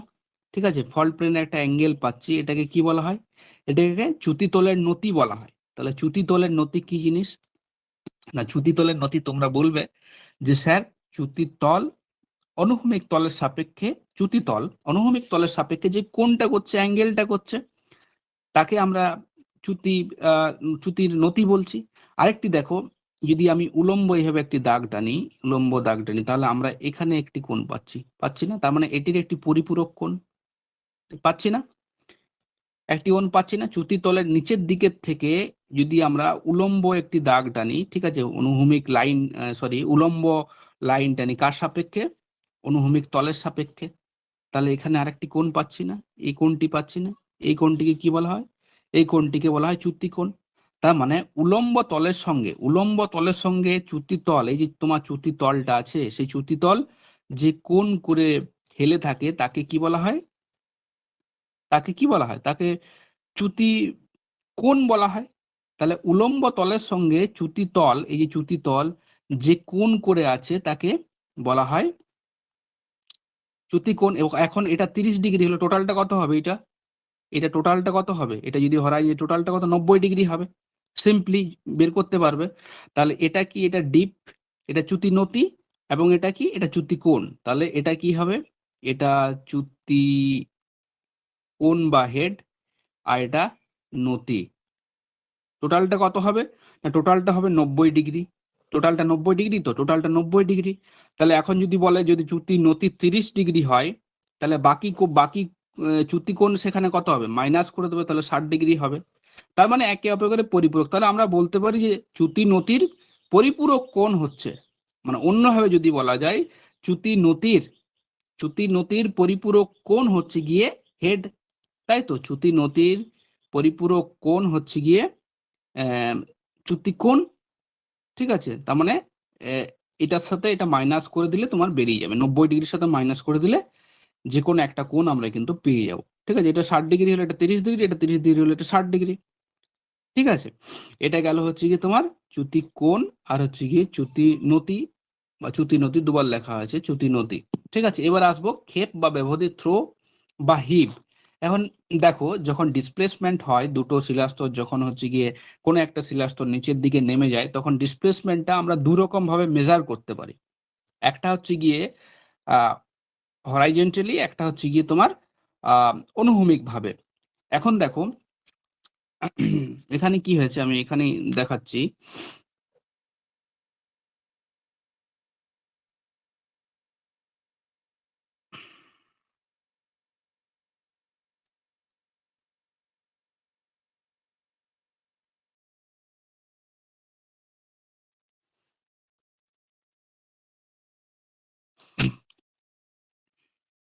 এই শিলাস্তরটা এইভাবে নিচের দিকে নেমে এসছে, এটা নিচের দিকে নেমে এসছে। তাহলে দেখো এর দুটো ডিসপ্লেসমেন্ট হয়েছে, কোথায়, একটা উলম্ব ডিসপ্লেসমেন্ট হয়েছে, আরেকটি কি হয়েছে, আরেকটি হচ্ছে অনুভূমিক ডিসপ্লেসমেন্ট হয়েছে। উলম্ব কোথায় হয়েছে, উলম্ব ডিসপ্লেসমেন্টটা হয়েছে এই শিলাস্তরটা, এই যে শিলাস্তরটা আছে, এই শিলাস্তরটা উপর থেকে কতটা উলম্ব ভাবে নিচের দিকে নেমে এসছে, তাই তো? এটা তো নিচের দিকে নেমে এসছে, এটা নিচের দিকে নেমে এসছে, এটা এখানে ছিল, এখান থেকে নিচের দিকে নেমে এসছে। যখন এই নিচের যেটা ঝুলন্ত প্রাচীর আছে, ঝুলন্ত প্রাচীর তোমার হচ্ছে গিয়ে এই আরেকটি যে অধস্তূপ আছে, অধস্তূপ থেকে কতটা হচ্ছে গিয়ে তার উলম্ব ডিসপ্লেসমেন্ট হয়েছে, এটাকে বলা হচ্ছে কি, এটাকে বলা হচ্ছে থ্রো, এটাকে বলা হচ্ছে থ্রো। তার মানে এইভাবে হাতটার দিকে তাকাও, এইভাবে ছিল, এইভাবে আস্তে আস্তে নিচের দিকে নেমে গেছে। এইবারে এটা আমি যদি এখানে নিয়ে আসি, তাহলে একটা আমরা উলম্ব গ্যাপ পাচ্ছি, একটা পাচ্ছি না, একটা গ্যাপ পাচ্ছি, এখানে ছিল, এখানে ছিল, এইভাবে নিচের দিকে কৌণিক ভাবে নিচের দিকে নেমে এসছে। কিন্তু আমরা যদি এটাকে মাপি, মেজারমেন্ট করি যে এটা কতটা নিচের দিকে উলম্ব ভাবে গেছে, এটা একটা আমরা ডিস্টেন্স পাবো, সেটাকেই বলা হচ্ছে থ্রো, সেটাকে বলা হচ্ছে থ্রো। আর অনুভূমিক কি? অনুভূমিক হচ্ছে কি, এই শিলাস্তরটা যদি অনুভূমিক ভাবে যেত, ঠিক আছে, এখান দিয়ে নিচের দিকে নেমে গেছে, কিন্তু এটা ধরো এই যে দুটো হাতকে আমার দেখো, এখানে এখানে দেখো, এখানে এইভাবে নিচের দিকে নেমেছে, এটা গেল কি, এইভাবে নিচের দিকে নেমেছে, তার মানে এটা থ্রো গেল। এখন অনুভূমিক কোনটা? এটাই, এটাই যদি আমি আস্তে আস্তে আস্তে আস্তে উপর দিকে তুলে নিয়ে আসি, তাহলে আমি কি পাচ্ছি? তাহলে আমি পাচ্ছি দুটোর মধ্যে একটা গ্যাপ পাচ্ছি, তাই তো? দুটোর মধ্যে একটা গ্যাপ পাচ্ছি, এই গ্যাপটাই হচ্ছে গিয়ে তোমার যেটা বলা হয় ইংরেজিতে ব্যবধি। তার মানে দুটো শিলাস্তর আনুভূমিক ভাবে কতটা দূরে সরে গেছে, আপাতভাবে না, এটাকে তো আমি কখনো তুলে আনতে পারবো না। তাহলে আমাকে মেজারমেন্ট করতে হবে একটি শিলাস্তর আর একটি শিলাস্তর থেকে কতটি দূরে আনুভূমিক ভাবে সরে গেছে, আনুভূমিক ভাবে বা অনুভূমিক ভাবে সরে যাওয়ার যে কতটা গেছে, সেটাকেই বলা হচ্ছে কি তোমার ব্যবধি। তাহলে সেটাকেই বলা হচ্ছে ব্যবধি, ঠিক আছে? তাহলে থ্রো আর ব্যবধি, এগুলো ডেফিনেশন গুলো পড়ে, থ্রো কি জিনিস, ব্যবধি কি জিনিস, ঠিক আছে? এখন আরো একটি আছে তোমাদের, হচ্ছে আয়াম আছে। আয়াম কি? আয়াম তোমরা সবাই জানো যে হচ্ছে গিয়ে ডেফিনেশনে যদি বলো যে আয়াম হচ্ছে গিয়ে যে আমার আনুভূমিক তলের সাথে, যে ভূপৃষ্ঠের অনুভূমিক তলের সাথে যে অঞ্চল বরাবর সেটা বিস্তৃত হচ্ছে, সেটাকে আয়াম বলা হয়। এখানে আয়াম হচ্ছে কি, এটাকে যদি তুমি ধরো, এটা হচ্ছে গিয়ে শিলাস্তরের আয়াম, ঠিক আছে? এখানে কিছুই নেই, তাহলে হচ্ছে কি তোমার এখান থেকে কি পড়বে, এখান থেকে প্রত্যেকটি উপাদানের যে ডেফিনেশন গুলো যেভাবে বললাম, ডেফিনেশন গুলো মুখস্থ করবে, ডেফিনেশন গুলো থেকে তুলে তুলে কোশ্চেন দেবে, ঠিক আছে? ডেফিনেশন না জানলে কিন্তু ভুল করবে, বিশেষ করে চ্যুতি কোণ, চ্যুতি নতি, হিব আর হচ্ছে কি থ্রো, এই যে চারটে অধস্তূপ ঊর্ধ্বস্তূপ, এগুলোর থেকে কিন্তু মাস্ট কোশ্চেন দেবে, ঠিক আছে? যদি দেয়, দেবে তো অবশ্যই, ঠিক আছে? হয় আমি আগের দিন বলেছিলাম, হয় ডেফিনেশন গুলো বারবার তুলে দেবে, ঠিক আছে? ভাঁজের ক্ষেত্রে আমি বলেছিলাম যে ডেফিনেশন গুলো তুলে দেবে, দিয়ে বলবে এটা কোন প্রকার ভাঁজ, বা একটি ভাঁজের 4-5টি বৈশিষ্ট্য উল্লেখ করে বলে দেবে যে এটি কোন ধরনের ভাঁজ, ঠিক আছে? চ্যুতির ক্ষেত্রেও তাই দেবে, চ্যুতির ক্ষেত্রেও তাদের উপাদানগুলো আছে, উপাদানগুলো নিয়ে বলে দেবে যে এটি বলতে কি বোঝায় বা এটি মানে কি হয়েছে এটি, এবং চ্যুতির যে সমস্ত শ্রেণীবিভাগগুলো আছে, সেই শ্রেণীবিভাগগুলো থেকে কি দেবে, তাদের বৈশিষ্ট্য তুলে দেবে বা ডেফিনেশন তুলে দিয়ে বলবে যে এটা কোন ধরনের চ্যুতি, ঠিক আছে? বা দুই একটা উদাহরণ, আমি বলেছি বারবার, যে জিনিসগুলো আমরা পড়ি, যে জিনিসগুলো কমন, সেগুলোর থেকেই কোশ্চেন আসবে, কিন্তু একটু সচেতন ভাবে পড়বে, ঠিক আছে? বেশি জটিল ওরা দেবে না, বেশি জটিল করবেও না, বেশি ভেতর থেকে দেবেও না। যেমন আমি কি, যেমন অনুলোম চ্যুতি, বিলোম চ্যুতি, এগুলো তো আমরা নর্মালি পড়ি, এগুলোর থেকে দেখবে এমন এমন কোশ্চেন হয় যেগুলো পাচ্ছ না, তার মানে কি পড়াটা ঠিকঠাক ভাবে হচ্ছে না। এগুলোর থেকেই কোশ্চেন দেবে, জানা বিষয়গুলোর থেকেই কোশ্চেন দেবে, আমি বারবার বলছি, জানা বিষয়গুলোর থেকে কোশ্চেন দেবে। পরীক্ষাতে ভয় পাওয়ার কিন্তু কিছু নেই, যে এত তাড়াতাড়ি শেষ করব কিভাবে, জানা যে বিষয়গুলো যেগুলো পড়ে এসছো, ঠিক আছে? আমি ফর এক্সাম্পল বলছি, কন্টিনেন্টাল ড্রিফট থিওরির কথা বলছি, বা প্লেট টেকটনিক তত্ত্ব কথা বলছি। আমরা, আমাদের ভুলটা কোথায় জানো? আমরা যখন পড়ি মহিষ অঞ্চল মতবাদ পড়ি, আমরা ভাবি যে মহিষ অঞ্চল মতবাদ কে দিয়েছেন, বা তার আগে দু একটা পড়লাম, এ দিয়েছেন মহিষ অঞ্চল মতবাদ কিভাবে হচ্ছে, ঠিক আছে, এর জন্য কোন কোন ফোর্স দায়ী, আর হচ্ছে গিয়ে প্রমাণ, ঠিক আছে, এগুলি পড়লেই হয়ে যাবে। কিন্তু তুমি যখন পড়বে, এটাই তো ভুলটা করো, এগুলো তো সবাই জানে, সবাই পড়ে, তাহলে যেগুলো সবাই জানে না সেগুলো করো। সবাই জানে না হচ্ছে ইন ডিটেলস পড়ো, ইন ডিটেলস থেকে কোশ্চেন দিলে দেখবে যারা এর উপরে উপরে পড়ে গেছে তারা পারবে না, যারা একটু ভেতরে পড়ে গেছে পারবে, ঠিক আছে? যেমন প্লেট টেকটনিক তত্ত্ব, আমি কথা বলি, প্লেট টেকটনিক তত্ত্বের যদি বলি, আমরা পড়েছি যে, আমরা পড়ে চলে যাই কতগুলি প্লেট আছে, কতগুলি বড় প্লেট, কতগুলি ছোট প্লেট, মাঝারি প্লেট, তাদের নাম, তাদের অবস্থান, এগুলো পড়ি তো, ঠিক আছে? যেগুলো পড়ি না সেগুলো হচ্ছে কি প্লেট টেকটনিকের যে কিভাবে কার্যকারিতা কিভাবে কাজ করছে, ঠিক আছে, সেগুলো আমরা পড়ি না, সেগুলো চলে যায়। বা প্লেট টেকটনিকের যে জন্ম হলো কিভাবে, কি কার হাত ধরে আসলো, ঠিক আছে, আমরা প্লেট টেকটনিকের জনক পড়ে চলে যাই, পাতের গতি কে দিয়েছেন এসব পড়ে চলে যায়। কিন্তু প্লেট গুলোর মোশন কিভাবে হচ্ছে, বা আরো অন্য কিছু ব্যাপার আছে কিনা, আইল্যান্ডে যে আর্ক গুলো আছে সেগুলোর ফরমেশন কিভাবে হচ্ছে, ঠিক আছে, বিভিন্ন সাগরগুলো বা উপসাগরগুলো কিভাবে সৃষ্টি হয়েছে, এগুলো যখন আমরা গ্রাজুয়েশনে ছিল তখন দেখবে এগুলো আমরা নোট মুখস্থ করে পড়েছি, কিন্তু এখন আমরা সেগুলো আর সেইভাবে দেখিও না। তাহলে আমাদের ভুলটা হচ্ছে সেই জায়গাতেই, তাই তো? তাহলে দেখার ভুল আছে। তাহলে এখনো অনেক সময় আছে। একটা মাস মানে ফেব্রুয়ারি মাস এবছর আবার অধিবর্ষ লিপ ইয়ার, ১ দিন বেশি পাবে, এক্সট্রা পাবে। চাপের কিছু নেই। তাহলে ২৯ দিন পাবে। তাহলে ব্যাপার হচ্ছে গিয়ে ২৯ দিন কিন্তু অনেকটা সময়। আর এদিকেরও আজকে তোমার হচ্ছে গিয়ে ২৮ তারিখ। তাহলে এখনো তোমার ৩ দিন পাবে ৩১ তারিখ। অনেকটা দিন সময় তোমরা যদি জানা বিষয়গুলোকে বারবার রিভিশন করো বা বারবার দেখো। তোমাকে আমি বলছি না যে অমুক সাল দিয়ে দেবে বা অমুক কঠিন জিনিস দিয়ে দেবে। আমি তো তোমাদেরকে বলছি যে কোশ্চেন কিন্তু সহজই হবে। কোশ্চেন জানার মধ্য থেকেই আসবে। দেখবে ওখান থেকে ভুল হয়ে গেছে অনেক। এই ভুলটা যাতে না হয়, সেই বেসিক যে সমস্ত জিনিসগুলো আছে বা সিলেবাসে যে বেসিক জিনিসগুলো আছে সেই বেসিক জিনিসগুলো বারবার করে রিভিশন করো। বেশি কিছু উল্টো পাল্টা পড়ার দরকার নেই। উল্টো পাল্টা জায়গা থেকে কোশ্চেনও আসবে না। বেসিক জিনিসগুলোকে বারবার পড়ো। বেসিক জিনিসগুলোকে বারবার পড়ো। তাদের যদি ক্যারেক্টারিস্টিক আছে, তাদের যদি বৈশিষ্ট্য বা ক্যারেক্টারিস্টিক আছে, বা তাদের যদি উদাহরণ আছে, সেগুলোকে ভালো করে পড়ো। তাহলেই কোশ্চেন কমন পাবে। ঠিক আছে? আর যদি কোশ্চেন ইজি হয়ে যায়, ইজি হয়ে গেলে জানবে কম্পিটিশনে পাওয়া মুশকিল আছে। কারণ ইজি হয়ে গেলে ব্যাপারটা সবার ক্ষেত্রেই সহজ হয়ে যায়। যে পড়ে না তারও সহজ। দেখো ভূগোলের আমরা এমনই স্টুডেন্ট যে কিছু নাও পড়ে, মানে চর্চার মধ্যে থাকে, সেও কিছু না কিছু পারবে সহজ কোশ্চেন হলে। ঠিক আছে? তো সহজ কোশ্চেন হলে আখেরে কিন্তু যারা পড়াশোনা করে তাদের এই ম্যাক্সিমামটা ক্ষতি হয়। ঠিক আছে? এমন ৪-৫ টা কোশ্চেন দিয়ে দেবে যেগুলো তুমি কেউই জানে না। যে পড়েছে সেও জানে না, যে না পড়েছে সেও জানে না। তাহলে ওই ৪-৫ টা কোশ্চেনই তোমাকে পরিমাপ করে আরকি। যে ধরো ৯০ টা কোশ্চেনের মধ্যে এমন সহজ কোশ্চেন করলো যে ৮০ টা সবাই পারল। আর ১০ টা কেমন দিয়েছে যে হচ্ছে গিয়ে ওয়ার্ল্ডের কিছু দিয়েছে, বা হচ্ছে গিয়ে তোমার এমন নাম দিয়েছে যেগুলো কেউই জানে না, যেগুলো জানা সম্ভব নয়, এরকম দিয়েছে। এবারে কিছু, কিছু ক্ষেত্রে কি হয়, ধরো বেশ কিছু, যেহেতু সিট সংখ্যা কম, ঠিক আছে? অনেকে আন্দাজি করবে। এবারে কিছু, কিছু জনের আন্দাজে লাগবে, আর কিছু, কিছু জনের লাগবে না। এবার সিট সংখ্যা কম বলে কি হয়? যারা পাবে তারা বেরিয়ে যাবে। এই জিনিসটা হয়। তাহলে আমি ওইজন্যই বলি যে জানা জিনিসগুলো পড়ো। দেখো ওইখান থেকেই, বা আমি বারবার বলছি ওইখান থেকেই কোশ্চেন আসবে। ঠিক আছে? ওইখান থেকেই কোশ্চেন আসবে। যেগুলো জানো সেগুলো থেকেই কোশ্চেন আসবে। তার বাইরে কিন্তু কোশ্চেন আসবে না। কিন্তু তোমাদেরকে ওইগুলোই পড়তে হবে। আরেকটা কথা, আরেকটা বলি, মোদকের বই যখন পড়বে, সমানন্দ মোদকের বই যখন পড়বে দেখবে বইয়ে কিছু, কিছু ভুল আছে, মানে বড় ভুল আছে। সেই ভুলগুলো একটু অন্য বই থেকে সংশোধন করে পড়বে। ঠিক আছে? কারণ সেই ভুলটা যদি পড়ে যাও তাহলে দেখবে পরীক্ষার হলে গিয়ে ভুল হয়ে গেছে। ঠিক আছে?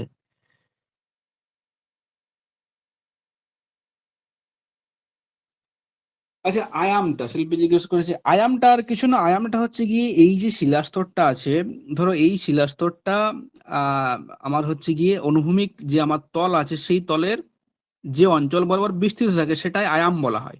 ঠিক আছে? সেটাকেই বলা হয় আয়াম। আমি যদি অনুভূমিক তলটাকে তুলে আনি তাহলে আমরা পাচ্ছি না যে একটা জায়গা জুড়ে এই চুক্তিটা অবস্থান করছে, এটাই হচ্ছে আয়াম, আর কিছু না।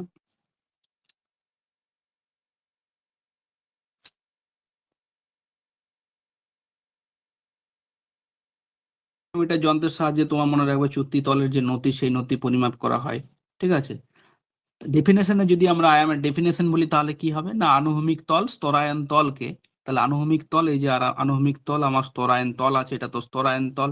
ঠিক আছে? আনুভূমিক তল এবং স্তরায়ন তল যেখানে হচ্ছে গিয়ে ছেদ করছে তাকে আমরা বলছি আয়াম। ডেফিনেশনটা মনে রাখবে যে আনুভূমিক তল বা হচ্ছে কি চ্যুতি রেখা, যে রেখা বরাবর ছেদ করে তাকে হচ্ছে কি আয়াম বলা হয়। তাহলে আমার চ্যুতি রেখা, এটাই চ্যুতি রেখা, এখানে যদি মেজার করে এটা চ্যুতি রেখা হয়ে যাবে, তাহলে এখানে অনুভূমিক তল বরাবর এখানে ছেদ করছে অনুভূমিকটা, এটাই হচ্ছে আয়াম। হয়েছে? এবারে আমরা আসবো চ্যুতির বিভিন্ন শ্রেণী। দেখো এখানে আমরা আলাদা করে পড়বো না, টোটাল যেগুলো আছে সেগুলো একবার করে দেখে নেব এবং কি কারণে হচ্ছে সেগুলো একবার করে দেখবো। ঠিক আছে? তাহলে প্রথমেই আমাদের কি আছে, অনুলোম চ্যুতি। ঠিক আছে? ভাগগুলো আমরা করছি না, যেমন প্রকৃত সরণের পরিমাণের ভিত্তিতে, গোষ্ঠীর ভিত্তিতে, এগুলো থেকে কোশ্চেন আসবে না। ঠিক আছে? কোশ্চেন আসবে তোমাদের এই যে ডেফিনেশন গুলো থেকে বা এদের ক্যারেক্টারিস্টিক গুলো থেকে। ঠিক আছে? তাহলে প্রথমে হচ্ছে কি তোমার অনুলোম চ্যুতি।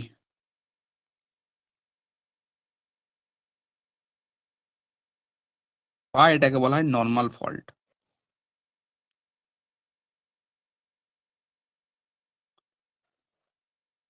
অনুলোম চ্যুতিতে কি হচ্ছে, অনুলোম চ্যুতিতে কি হয় এক্ষেত্রে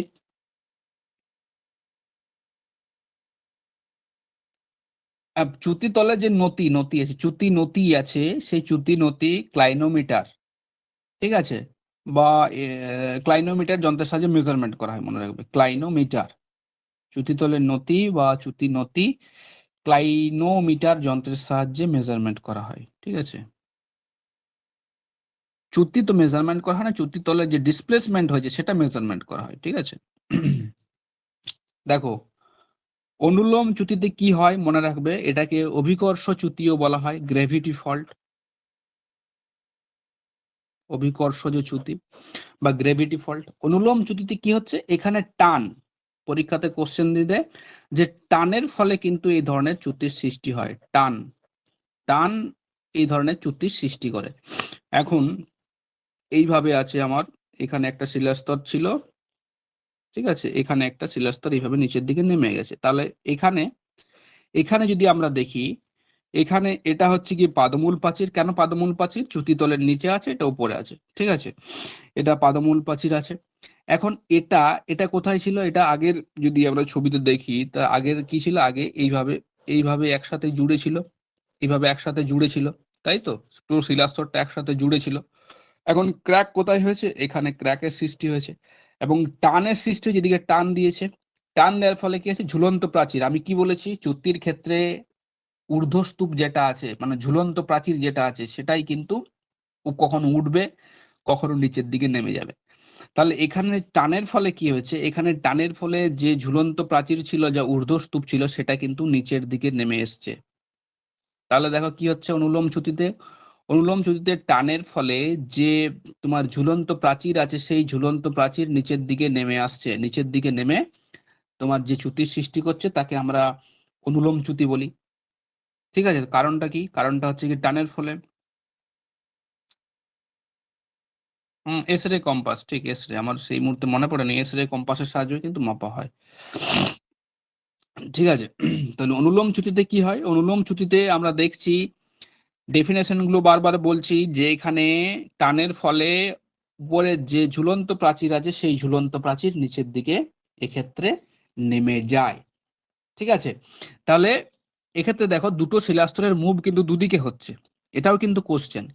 একটা শিলাস্তর এখানে স্ট্যান্ড বাই মোডে আছে, এ যাচ্ছে না কোনো দিকে, কিন্তু এর বিপরীত দিকে এই কিন্তু চলে যাচ্ছে, ঠিক আছে। মনে হচ্ছে না, মনে হচ্ছে যে এর থেকে এই যে শিলাস্তরটা যেটা আছে, যেটা ঝুলন্ত প্রাচীর, সেটা দূরে চলে যাচ্ছে, এই যে দূরে চলে এসছে, এখানে এখান থেকে নিচের দিকে এইভাবে নেমে গেছে, তার মানে মনে হচ্ছে না যে এই পাদমূল প্রাচীর থেকে এই শিলাস্তরটা নিচের দিকে চলে এসেছে, তার মানে আমরা বলতে পারি যে শিলাস্তরের যে ডাইরেকশনটা আছে, সেই ডাইরেকশনটা আছে একে অপরের বিপরীতে আছে, ঠিক আছে।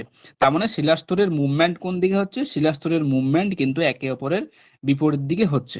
বিশেষ করে এটা টানের ফলে নিচের দিকে নেমে যাচ্ছে, নিচের দিকে যেহেতু নেমে যাচ্ছে, অভিকর্ষের দিকে যেহেতু নেমে যাচ্ছে, অভিকর্ষজ বলের প্রভাবে আমরা বলতে পারি এখানে অভিকর্ষজ বলের প্রভাবেও কখনো কখনো নিচের দিকে নেমে যায়, তাই জন্য এটাকে কি বলা হয়, তাই জন্য এটাকে অনেক সময় অভিকর্ষ চ্যুতি বা গ্রেভিটেশনাল ফল্টও বলা হয়, ঠিক আছে।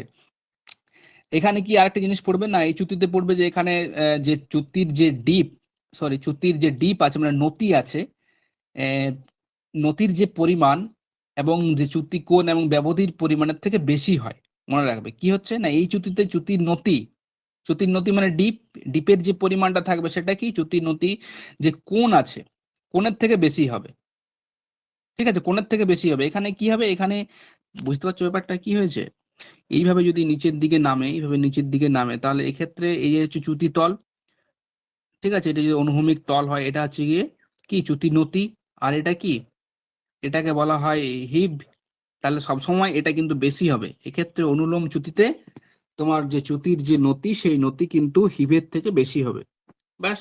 এটুকু পড়লে এইভাবে পড়বে বৈশিষ্ট্যগুলো, তাহলে কিন্তু হইবে। তাহলে আমরা 4-5টা বৈশিষ্ট্য পেলাম, এই 4-5টা বৈশিষ্ট্য থেকেই কোশ্চেন আসবে কিন্তু, যদি আসে না। প্রথম বৈশিষ্ট্য কি, না স্যার অনুলোম চ্যুতিতে টান হচ্ছে, টানের ফলে কোনটা যাচ্ছে, পরীক্ষাতে এটাও কোশ্চেন আসতে পারে, কোনটা যাচ্ছে, উপরের দিকেরটা যাচ্ছে, উপরের দিক মানে ঊর্ধ্বস্তূপ বা ঝুলন্ত প্রাচীর, নিচের দিকে নেমে যাচ্ছে, হয়েছে।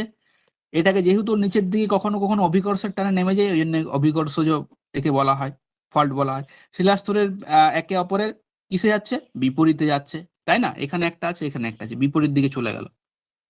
বিপরীত দিকে চলে গেলে এটা অনেক সময় ছেলে মেয়ে গুলিয়ে ফেলে যে হচ্ছে বিপরীত দিকে যাচ্ছে, তাহলে এটা বিলোমচ্যুতি হয়ে যাবে। না, বিপরীত দিকে গেলে সেটা অনুলোমচ্যুতি হয়। আর হচ্ছে গিয়ে এখানে যে চ্যুতির নতি, কি চ্যুতির নতি, এই যে এটার থেকে কিন্তু বেশি হবে চ্যুতির নতি, এই যে হিবের থেকে কিন্তু বেশি হবে। ব্যাস, এটাই তো অনুলোমচ্যুতি হয়ে গেল। পরেরটা আসো বিলোমচ্যুতি। বিলোমচ্যুতিতে কি হয়, এই যে বৈশিষ্ট্যগুলো যেগুলো পড়লাম এগুলোকে রিভার্স করে দাও। হ্যাঁ, আর অনুলোমচ্যুতিতে মনে রাখবে, অনুলোমচ্যুতিতে তোমার হচ্ছে গিয়ে কিসের সৃষ্টি হয়, এখানে মনে রাখবে গ্রস্ত উপত্যকার সৃষ্টি হয়। অনুলোমচ্যুতিতে একটা ভূমিরূপ সৃষ্টি হয়, স্বাভাবিক চ্যুতিতে সেটি হচ্ছে গিয়ে গ্রস্ত উপত্যকা। ঠিক আছে। বিলোমচ্যুতিতে কি হচ্ছে, বিলোমচ্যুতিতে এই যতগুলি আমি বৈশিষ্ট্য বললাম সৃষ্টির বলো বা তাদের আলাদা আলাদা বৈশিষ্ট্য, সেগুলিকে রিভার্স করে দাও, তাহলে সেগুলি হয়ে যায় বিলোমচ্যুতি। প্রথমে কি হবে, প্রথমে যে বল কাজ করছে, বিলোমচ্যুতিতে কোন বল কাজ করে, বিলোমচ্যুতিতে এখানে যেমন টান কাজ করে, টানের ফলে তো নিচের দিকে নেমে যায়। এখানে কি হবে, এখানে এই যে যে আমরা ঝুলন্ত প্রাচীরকে দেখছি, একে এই দিক থেকে কেউ ঠেলে দেবে, মানে সংনমন ফোর্স, কম্প্রেশনাল ফোর্সের ফলে এই যে একে কেউ ঠেলে দেবে। তার মানে আমরা যদি এইভাবে ছবি আঁকি, এইভাবে ছিল, এইভাবে শিলাস্তর একই জায়গায় ছিল, ঠিক আছে, এইভাবে শিলাস্তর ছিল, এখন এই দিক থেকে ফোর্স কাজ করবে, ঠিক আছে, ফোর্স কাজ করে কি হবে, এই দিক থেকে ফোর্স কাজ করে এই যে শিলাস্তরটা আছে একে কি করবে, একে উপরের দিকে তুলে দেবে।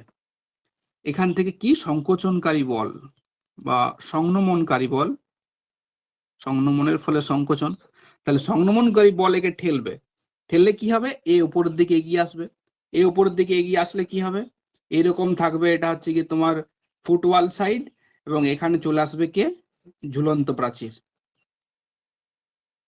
হয়েছে, এ এখানে ছিল, আগে তো এখানে ছিল, এখানে ছিল, এখান থেকে কোথায় এসছে, এখানে চলে এসছে। তার মানে এখানে কে, এখান থেকে কে পুশ করেছে কেউ, একে ঠেলেছে। তাহলে বল কি বল কাজ করছে এখানে, এখানে বল কাজ করছে হচ্ছে গিয়ে ক্ষেত্রফল বেড়ে যাবে, বলছি ক্ষেত্রফল বৃদ্ধি পায় কমে যায় কেন, এই ফলটা, এটা হ্যাঁ এটা বলে দিচ্ছি, এটা বলে দিচ্ছি, ঠিক আছে। তাহলে এবার দেখো, এইবারে কি হচ্ছে দেখো, এইবারে হচ্ছে গিয়ে তোমার এই যে ব্যাপারটা উপরের দিকে উঠে গেল, উপরের দিকে উঠলো কেন, উপরের দিকে উঠলো এখানে সংকোচনকারী বল, আমি আরেকবার লিখে দিচ্ছি, সংকোচনকারী বল। তাহলে সংকোচনের জন্য এই যে শিলাস্তরটা ছিল, এই শিলাস্তরটা আস্তে আস্তে আস্তে আস্তে উপরের দিকে কিন্তু উঠে গেল, ঠিক আছে, উপরের দিকে উঠে গেল। এইবারে 2 নম্বর বৈশিষ্ট্য আমরা পাবো যে এক্ষেত্রে, এক্ষেত্রে ঊর্ধ্বস্তূপ যেটা আছে সেইটা কোন দিকে এগিয়ে আসছে, কোন দিকে এগিয়ে আসছে, এগিয়ে আসছে যেটা পাদমূল প্রাচীর ছিল সেই পাদমূল প্রাচীরের দিকে এগিয়ে আসে। এটা তো একদিনে এইভাবে হুট করে উঠে যায়নি, আস্তে আস্তে উঠে যে মুভমেন্ট হয়েছে, গিরিজে তোমার হচ্ছে বিভিন্ন মুভমেন্টের ফলে উপরের দিকে উঠে গেছে। এখন আমরা যদি দেখি এখানে শিলাস্তরটা ছিল, এবারে এটা তো আমরা ছোট হিসেবে দেখছি, শিলাস্তর তো শিলার যে স্তর সেটা তো আর এরকম ছোট হয় না, বিশাল থিকনেসটা, বিশাল একটা অনেক পরিমাণে থাকে। তাহলে এক্ষেত্রে কি মনে হয়, এক্ষেত্রে মনে হয় তোমার এই যে শিলাস্তরটা যেটা আছে, এই শিলাস্তরটা কার দিকে এগিয়ে আসছে, এই যে পাদমূল প্রাচীর যে শিলাস্তরটা ছিল সেই শিলাস্তরটা একে অপরের দিকে এগিয়ে আসছে, ঠিক আছে, একে অপরের দিকে এগিয়ে আসছে। তাহলে 2 নম্বর বৈশিষ্ট্যতে কি লিখবে, 2 নম্বর বৈশিষ্ট্যতে লিখবে যে এখানে, এখানে এই যে শিলাস্তরটা আছে পাদমূল প্রাচীর এবং মনে হয় পাদমূল প্রাচীর এবং হচ্ছে সরি পাদমূল প্রাচীর এবং ঝুলন্ত প্রাচীর মনে হয় একে অপরের দিকে এগিয়ে আসছে। এটা হচ্ছে গিয়ে তোমার 2 নম্বর, ঠিক আছে। 3 নম্বরে কি হবে, 3 নম্বরে হবে গিয়ে এই যে তোমার হচ্ছে গিয়ে কোন হচ্ছে গিয়ে কোনটা, এক্ষেত্রে এই যে কোনটা, এই যে নতি, এক্ষেত্রে নতিটা কোথায়, এখানে বেশি ছিল, ডিপ যেটা সেখানে বেশি ছিল, এটা কম ছিল, এক্ষেত্রে উল্টো হয়ে যাবে, ঠিক আছে, এক্ষেত্রে উল্টো হয়ে যাবে, কি হবে, এক্ষেত্রে উল্টো, এটা বেশি হয়ে যাবে, এটা কম হয়ে যাবে। তার মানে এখানে আমরা বলতে পারি চ্যুতির যে নতি আছে সেই নতি বেশি হবে, চ্যুতির নতি হচ্ছে গিয়ে, সরি এটা বেশি ছিল তো, এটা বেশি ছিল, ঠিক আছে। এক্ষেত্রে কি হবে, এক্ষেত্রে হচ্ছে গিয়ে এটা কমে যাবে, এক্ষেত্রে এটা কমে যাবে এবং হচ্ছে গিয়ে এটা বেশি হয়ে যাবে। তার মানে চ্যুতির নতি কমে যাবে এবং হচ্ছে হিব হচ্ছে গিয়ে তোমার বেশি হয়ে যাবে। ঠিক আছে? আর এটা যেহেতু অভিকর্ষের বিপরীতে যাচ্ছে, ৩ নম্বর অভিকর্ষের বিপরীতে, তাই এটাকে অ্যান্টি গ্র্যাভিটি ফল্টও বলা হয়। ঠিক আছে? এবং এখানে মনে রাখবে এখানে মনে রাখবে এই যে তোমার উপরের দিকে উঠে যাচ্ছে, তার মানে এই যে জায়গাটা আস্তে, আস্তে কি হয়? এটা সংকুচিত, ২ দিকে যদি তোমার এইভাবে বিলোম চ্যুতি থাকে, ২ দিকে যদি থাকে এরকম চ্যুতি থাকে, যদি চ্যুতিটা এইভাবে হয়, তাহলে উপরের দিকে যে জায়গাটা ধরো, যদি অনুলোম চ্যুতির ক্ষেত্রে কি হয়? অনুলোম চ্যুতির ক্ষেত্রে এইভাবে তোমার টোটাল যে জায়গাটা সেইভাবে আস্তে, আস্তে বসে যায়। ঠিক আছে? এইভাবে অনুলোম চ্যুতির সৃষ্টি হয় মাঝখানটা বসে গিয়ে। এখন বিলোম চ্যুতিতে কি হয়?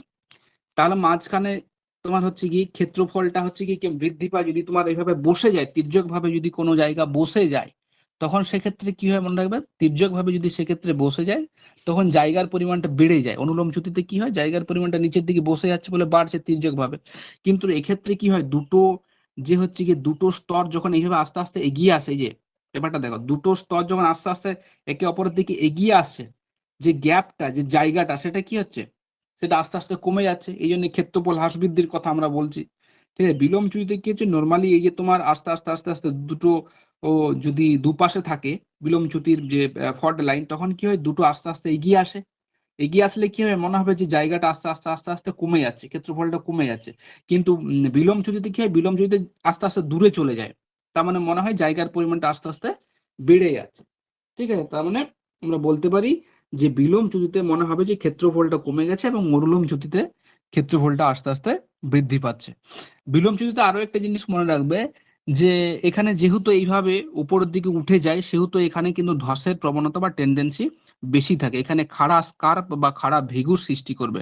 ভৃগুর সৃষ্টি হলে কোনো জিনিস যদি খাড়া হয়, তাহলে সেখানে আমাদের গ্র্যাভিটি ফোর্স কাজ করে, ওয়েদারিং গুলো আরো বেশি ইফেক্টিভ হয়। তখন কি মনে হবে? তখন হচ্ছে গিয়ে এই যে এখান থেকে ক্ষয়ে তোমার হচ্ছে ক্ষয়ে ধসের কিন্তু সৃষ্টি হতে পারে। এটা গেল এক ধরনের। এবং এখানে উপত্যকা কি সৃষ্টি হচ্ছে? এখানে উপত্যকা, এটাকে বলা হয় ভ্রষ্ট উপত্যকা। রাম্প ভ্যালি একে বলা হয়, ভ্রষ্ট উপত্যকা। তাহলে বিলোম চ্যুতির ফলে কি হচ্ছে? বিলোম চ্যুতির ফলে হচ্ছে ভ্রষ্ট উপত্যকা। ঠিক আছে? ভ্রষ্ট উপত্যকা। এটা কোথায় দেখা যায়? এটা মনে রাখবে। আমাদের উত্তর-পূর্ব ভারতের হচ্ছে কি ব্রহ্মপুত্র নদীতে কিন্তু দেখা যায়। ব্রহ্মপুত্র নদী উপত্যকায় এই ধরনের ভ্রষ্ট উপত্যকা দেখা যায়। হয়েছে? তাহলে এটা গেল বিলোম চ্যুতিতে। তাহলে যে সমস্ত বৈশিষ্ট্যগুলো বললাম, সেইগুলো কিন্তু একটু মাথায় রাখবে। ঠিক আছে? আরেকবার করে দেখে নেবে, তাহলেই কিন্তু হয়ে যাবে। এরপরে আসবো, ধরো যেগুলো আছে তোমাদের ইয়েতে, আ একটু অন্যরকম, যেমন সমান্তরাল চ্যুতি, তির্যক চ্যুতি। ঠিক আছে? সোপান চ্যুতি তো জানো, সোপান চ্যুতিটা কি? যখন একসঙ্গে অনেকগুলো অনুলোম চ্যুতি সিঁড়ির ধাপের মতো এইভাবে নেমে যায়, তখন সেটা কি হয়? তখন সেটা হয় সোপান চ্যুতি। অনেকগুলো অনুলোম চ্যুতি যখন এইভাবে আস্তে, আস্তে ধাপের মতন নিচের দিকে নেমে যায়, তখন সেটা হয় সোপান চ্যুতি বা স্টেপ ফল্ট বলা হয় এটাকে। স্টেপ সিঁড়ির ধাপের মতো। ডেফিনেশনটা শুধু মনে রাখলেই হবে। সোপান চ্যুতিতে কি হচ্ছে? অনেকগুলো সমান্তরাল চ্যুতি। এই যে সমান্তরাল চ্যুতি, ঠিক আছে? সমান্তরাল মানে কি? নিচের দিকে নেমে গেছে। কে নিচের দিকে নেমেছে আমরা জানি। সমান্তরালে নিচের দিকে নামে হচ্ছে কি তোমার যেটা আছে ঝুলন্ত প্রাচীর। তাহলে ঝুলন্ত প্রাচীর প্রত্যেকটা নেমে গেছে, নেমে গেছে, এই নেমে গেছে, এইভাবে নেমে গেছে, এইভাবে নেমে গেছে। তখন সেটা হচ্ছে কি তোমার স্টেপ ফল্ট বা ধাপচ্যুতিও বলা হয়। এখন ২ দিক থেকে যদি এইভাবে ধাপচ্যুতি আস্তে, আস্তে নামে, এই দিক থেকেও যদি নামে, কি হবে দেখো? পরিখাচ্যুতির সৃষ্টি হতে পারে এইভাবে আস্তে, আস্তে, আস্তে, আস্তে যদি নামে, পরিখার মতো হয়। ঠিক আছে? এইভাবে আস্তে, আস্তে, আস্তে নামে, পরিখার মতো হয়। তখন কি হয়? তখন হচ্ছে গিয়ে এদিক থেকে আস্তে, আস্তে নামে, এই দিক থেকে নামবে আস্তে, আস্তে, আস্তে, আস্তে এদিকে নামবে। আচ্ছা, পরিখার মতো হবে আরকি। এইভাবে আস্তে, আস্তে, আস্তে নামবে। তখন কি হয়? তখন পরিখাচ্যুতির সৃষ্টি হয়। সিম্পলি মনে রাখবে ডেফিনিশনটা। ২ দিক থেকে যখন ২ দিক থেকে যখন কি সোপানচ্যুতি ২ দিক থেকে নেমে আসে, তখন সেটা হয় পরিখাচ্যুতি। ঠিক আছে? মনে হয় পরিখার মতো একটা লাগে বা কুয়োর মতো দেখতে লাগছে, খাতের মতো দেখতে লাগছে। ওইজন্য এটাকে পরিখাচ্যুতি বলা হয়। হয়েছে? এইবারে দেখো আসবো পরেরটাতে, হচ্ছে গিয়ে তোমার পরিধিচ্যুতি, যেগুলো গুলিয়ে ফেলো। পরিধিচ্যুতি, অরিয়চ্যুতি, আয়ামচ্যুতি, ঠিক আছে এগুলো? তাহলে আসছি পরিধিচ্যুতি। এগুলো ডেফিনিশন গুলো দেয়।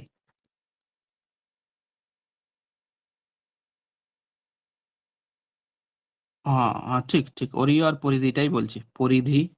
পরিধির ইংরেজি হচ্ছে গিয়ে, যদি তোমরা ইংরেজি করো তাহলে হবে পেরিফেরাল। PRIPHERAL, peripheral fault. এখন পরিধি চ্যুতি কি দেখো, পরিধি পরীক্ষার মধ্যে গুলিয়ে ফেলো না। পরিধি চ্যুতির ডেফিনেশনে বলছে যে যেহেতু চ্যুতি রেখাগুলি একটা বৃত্তচাপীয় বা সমকেন্দ্রিক হয়, কিরকম হয় তখন সেটাকে বলা হচ্ছে গিয়ে পরিধি চ্যুতি। কি হচ্ছে, এই ধরো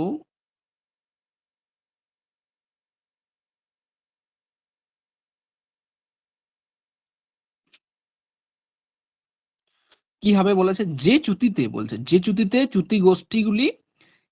চ্যুতি গোষ্ঠীর যে চ্যুতি রেখা সেগুলো কি হবে বৃত্তচাপী বা সমকেন্দ্রিক। মনে হয় যে কোনো একটা কেন্দ্র থেকে তোমার হচ্ছে গিয়ে কেন্দ্রের দিকে যাচ্ছে। ঠিক আছে, যদি আমি ছবিটা আঁকি কি হবে, সাপোজ এখানে একটা কেন্দ্র আছে, আমি এটা বোঝার সুবিধার জন্য করছি, এবার একটা কেন্দ্র আছে এখানে। এবার এখান থেকে কি মনে হবে, এখান থেকে বললাম যে চ্যুতি রেখাগুলো এইভাবে আসবে এইভাবে। ঠিক আছে, আবার ধরো এখান দিয়ে আসবে এইভাবে, আবার হচ্ছে কি ধরো এদিকটা দেখাচ্ছি না, এইভাবে আসবে, আবার ধরো এইখান দিয়ে আসবে এইভাবে, এখান দিয়ে আসবে এইভাবে নামবে। সরি, এটা এইভাবে হয়েছে, এটা এদিকে যেয়ে এইভাবে হবে, এখান দিয়ে এইভাবে হবে, আবার ধরো এইদিকে আস্তে আস্তে এদিকে যাবে, এদিকে এটা দেখাচ্ছি না, এইদিকে গিয়ে এইভাবে হবে, এইভাবে গিয়ে এইভাবে হবে, আবার এইদিকে গিয়ে এইভাবে হবে। হুম, এইভাবে ছবিটা ঠিক দেখতে লাগবে। তাহলে কি হবে, পরিধি চ্যুতিতে কি হবে, যে যে চ্যুতিতে চ্যুতি রেখাগুলি বৃত্তচাপী বা সমকেন্দ্রিক হয়, তার মানে একটা কেন্দ্রকে ঘিরে আছে, সমকেন্দ্রিক একটা কেন্দ্রকে ঘিরে আছে, তখন সেই চ্যুতিটাকে আমরা বলবো পরিধি চ্যুতি। ঠিক আছে, পরিধি চ্যুতি। পরিধি চ্যুতির ডেফিনেশনে কি হবে, আমি ডেফিনেশনটা লিখে দিচ্ছি, না যে চ্যুতিতে চ্যুতি গোষ্ঠীর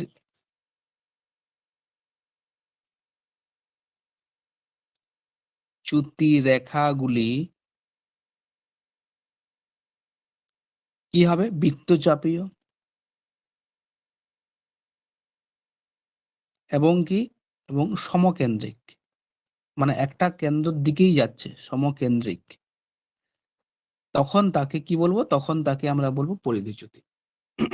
এইবারে দেখো রেডিয়াল চ্যুতিটা কি, এখানে গুলিয়ে ফেলো না, রেডিয়াল চ্যুতি কি। এখানে কি হবে, পরিধি চ্যুতিতে মনে হচ্ছে যে এইদিকে যাচ্ছে, বা এখান দিয়ে এগুলো সব ফল্ট লাইনগুলো একটা জায়গাতে এসে মিশছে।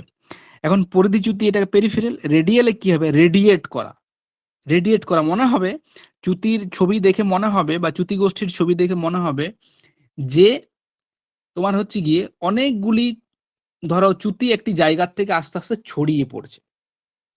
ঠিক আছে, অনেকগুলি চ্যুতি আস্তে আস্তে আস্তে আস্তে ছড়িয়ে পড়ছে, তখন সেটা কি হয়, তখন সেটা অরীয় চ্যুতি হয়। এবার রেডিয়েট ফল্ট কোথায় হয় বা রেডিয়েট ফল্ট কোথায় হতে পারে, ধরো কোনো গম্বুজ আছে, এইভাবে কোনো শিলাস্তর আছে, এইভাবে ধরো নর্মাল ভূপৃষ্ঠের উপরে শিলাস্তর আছে।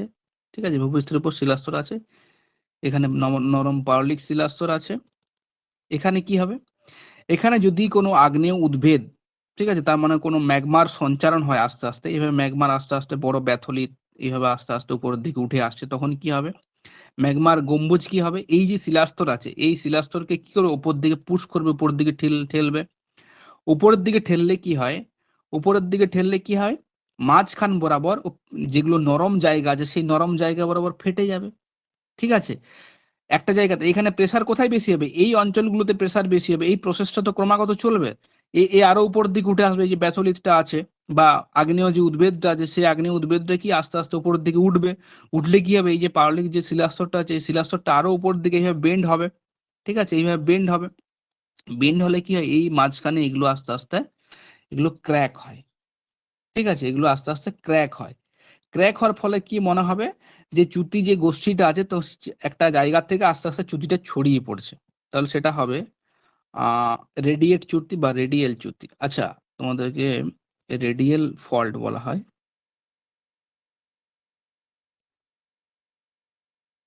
বা এটাকে বলা হচ্ছে অরীয় চ্যুতি।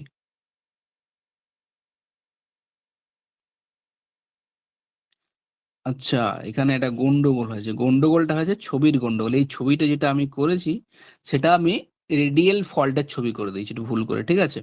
তাহলে দেখো পরিধি চ্যুতিতে কি হবে, এটা সরি, এটা একটু দেখে নাও। এই যে ছবিটা আমরা সম্পূর্ণ এটা করেছি, যেটা হচ্ছে গিয়ে রেডিয়াল ফল্টের ছবি করে দিয়েছি, ঠিক আছে? বাই মিস্টেক, এখানে একটু কারেকশন করে নাও, ঠিক আছে? আমরা কি হবে দেখো, এটা ছবিটা আছে, ছবিটা হচ্ছে গিয়ে হ্যাঁ, হ্যাঁ, হ্যাঁ। হুম, হুম, হুম। না, না, ঠিক আছে, ঠিক আছে, বলবে। এটা হচ্ছে গিয়ে ছবিটা এঁকেছি, সেটা হচ্ছে গিয়ে রেডিয়াল ফল্টের ছবি। ঠিক আছে? তাহলে পরিধিচ্যুতিতে কি হবে? আমি পরিধিচ্যুতির ছবিটা এখানে, এটা ভুলে যাও, ঠিক আছে? যেটা বললাম, এটা ছবিটা আছে, আমি এখানে লিখে দিচ্ছি, এটা হচ্ছে গিয়ে রেডিয়াল ফল্টের। রেডিয়াল মনে হচ্ছে চারিদিক থেকে ছড়িয়ে আছে। পরিধিতে কি হবে? পরিধিতে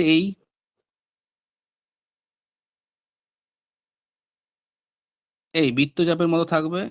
এই চারিদিকে এইখানে ফল্ট থাকবে, এদিকে ফল্ট থাকবে, এদিকে ফল্ট, এদিকে ফল্ট থাকবে। ঠিক আছে? এইদিকে ফল্ট থাকবে। এটা আমারই ভুল হয়েছে। সরি ওটা এক্সট্রিমলি। এগুলো ফল্ট লাইন। তাহলে পরিধিচ্যুতিতে আমি আরেকবার ঘুরিয়ে তোমাদেরকে বলে দিচ্ছি। পরিধিচ্যুতিতে কি হবে? পেরিফেরিয়াল চ্যুতিতে কি হবে? যে চ্যুতিতে চ্যুতি গোষ্ঠীগুলি একটি বৃত্তচাপীয়, সরি এটা আমার সম্পূর্ণ ভুল হয়েছে, বৃত্তচাপীয় এবং সমকেন্দ্রিক হয়। তার মানে দেখো বৃত্তচাপের মতো ঘুরছে প্রত্যেকটা চ্যুতি, যে ফল্ট লাইনগুলো আছে সেগুলো কি হচ্ছে? চ্যুতি রেখাগুলো কি মনে হচ্ছে বৃত্তচাপের মতো আছে এবং কোনো একটা কে ঘিরে রয়েছে। তখন সেটা হয় পরিধিচ্যুতি। এটা পরিধিচ্যুতির ছবি। পরিধিচ্যুতি। হয়েছে? আর এটা কি? এটা হচ্ছে গিয়ে রেডিয়াল ফল্টের ছবি। রেডিয়েট করছে। আলো যেমন ছড়িয়ে পড়ে, এখান থেকে মনে হচ্ছে না যে আলোটা চারিদিকে ছড়িয়ে পড়ছে, বা চ্যুতির রেখাগুলো চারদিকে আস্তে, আস্তে ছড়িয়ে পড়ছে। ঠিক আছে? তখন সেটাকে বলা হয় রেডিয়াল। কেন হচ্ছে? এই যে আগ্নেয় উদ্ভিদ উপরে যে নরম শিলাস্তর, সেই নরম শিলাস্তরকে আস্তে, আস্তে উপরের দিকে ঠেলছে। ঠেললেই কি হবে? একটি জায়গা থেকে কি হবে? সেই পুরো অঞ্চলটি আস্তে, আস্তে ব্রেক বা ভেঙে যাবে। তখন সেটাকে বলা হচ্ছে গিয়ে তোমার রে রেডিয়াল ফল্ট বা অরীয় চ্যুতি। ডেফিনিশনটা মনে রাখবে অরীয়। অরীয় মানে হচ্ছে গিয়ে চারিদিকে ছড়িয়ে পড়া। ঠিক আছে? তাহলে অরীয় চ্যুতির ছবি হচ্ছে এটা। অরীয় ফল্টের ছবি হচ্ছে এটা। এবং হচ্ছে পরিধি চ্যুতির হচ্ছে গিয়ে এটা। এটা মনে রাখবে। ছবিগুলো একটু কারেকশন করে নাও।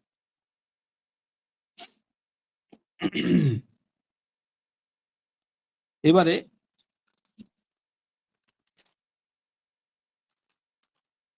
আরো ২-১ টা চ্যুতি আছে।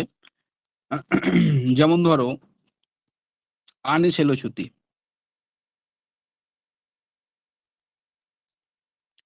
আনেসেলো চ্যুতিতে কি হয়?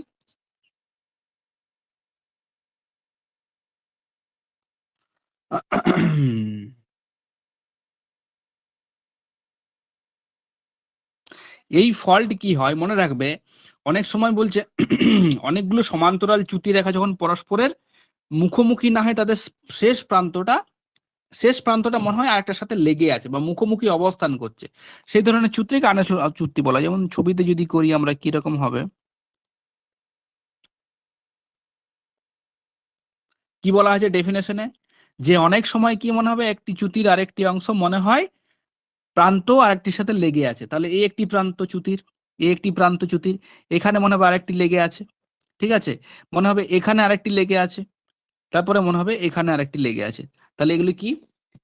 তাহলে এক্ষেত্রে মনে রাখবে আনেলসোলো চ্যুতির যে ডেফিনেশনটা, সেই ডেফিনেশনে বলছে কি, যে অনেক সময় সমান্তরাল যে চ্যুতি গোষ্ঠী থাকে, মানে পরপর সিকোয়েন্সে হয়েছে তো, তাহলে সেই সমান্তরাল চ্যুতির যে চ্যুতি রেখাগুলি, মানে যে ফল্ট লাইন গুলো আছে, যেখানে ফল্টটা সৃষ্টি হয়েছে, সেই ফল্ট লাইনগুলো কি, যে পরস্পর মুখোমুখি না হয়েছে, কি হয়েছে, যে একমাত্র তাদের লাস্ট প্রান্তটা, মানে শেষ প্রান্তটা কি হয়েছে, এই লাস্ট প্রান্ত এর মুখে আছে। ঠিক আছে? এটার সাথে এটা, এটার সাথে এটা, এটার সাথে এটা। তার মানে হচ্ছে গিয়ে প্রত্যেকটার যে লাস্ট প্রান্তগুলো আছে, সেগুলো মনে হচ্ছে যে তোমার হচ্ছে গিয়ে মুখোমুখি না থেকে কেবলমাত্র প্রান্ত অংশগুলো মুখোমুখি অবস্থান করছে। ঠিক আছে? এর সাথে একটু ডিসটেন্স গুলো আরেকটু কাছাকাছি হবে। ঠিক আছে? প্রান্তগুলো তখন হবে গিয়ে তোমার কিরকম হবে? এই হলো একটা চ্যুতি হলো। এবারে এই চ্যুতির হচ্ছে গিয়ে, এই যে চ্যুতিটা হলো, এই চ্যুতির প্রান্তের সাথে এইভাবে থাকবে, এইভাবে থাকবে, এইভাবে থাকবে। এইভাবে যে চ্যুতিটা সৃষ্টি হবে সেটাকে বলা হচ্ছে গিয়ে আনেসোলো চ্যুতি। তার মানে একটা চ্যুতির শেষ প্রান্তের থাকে আর প্রান্তের সাথে আরেকটা চ্যুতির যে প্রান্ত যেখানে শুরু হয়েছে, সেই দুটো যখন লেগে থাকছে, মনে হচ্ছে কাছাকাছি থাকছে, তখন সেটাকে বলা হয় তোমার হচ্ছে গিয়ে আনেসোলো চ্যুতি। ঠিক আছে, তাহলে আনেসেলো চ্যুতি থেকে আমরা আরেকটা জিনিস পাবো, সমান্তরাল চ্যুতি। সমান্তরাল চ্যুতি কি না, কতগুলো সমান্তরাল চ্যুতি যখন পরস্পর সমান্তরালে থাকে, একই সাথে থাকে, তখন সেটাকে সমান্তরাল চ্যুতি বলা হয়। এইভাবে থাকবে সমান্তরাল, সমান্তরাল থাকবে এইভাবে এইভাবে থাকবে, তখন সেটাকে বলা হচ্ছে গিয়ে সমান্তরাল চ্যুতি। হয়েছে। এখানে আরেকটি জিনিস পড়ে, ডেক্সট্রাল চ্যুতি আর হচ্ছে সিনিস্ট্রাল চ্যুতি, মনে রাখবে। ডান হাতি আয়াম স্থলন চ্যুতির, তার আগে বলি আয়াম স্থলন চ্যুতি কি। আয়াম স্খলন, স্থলন ন, আয়াম স্খলন।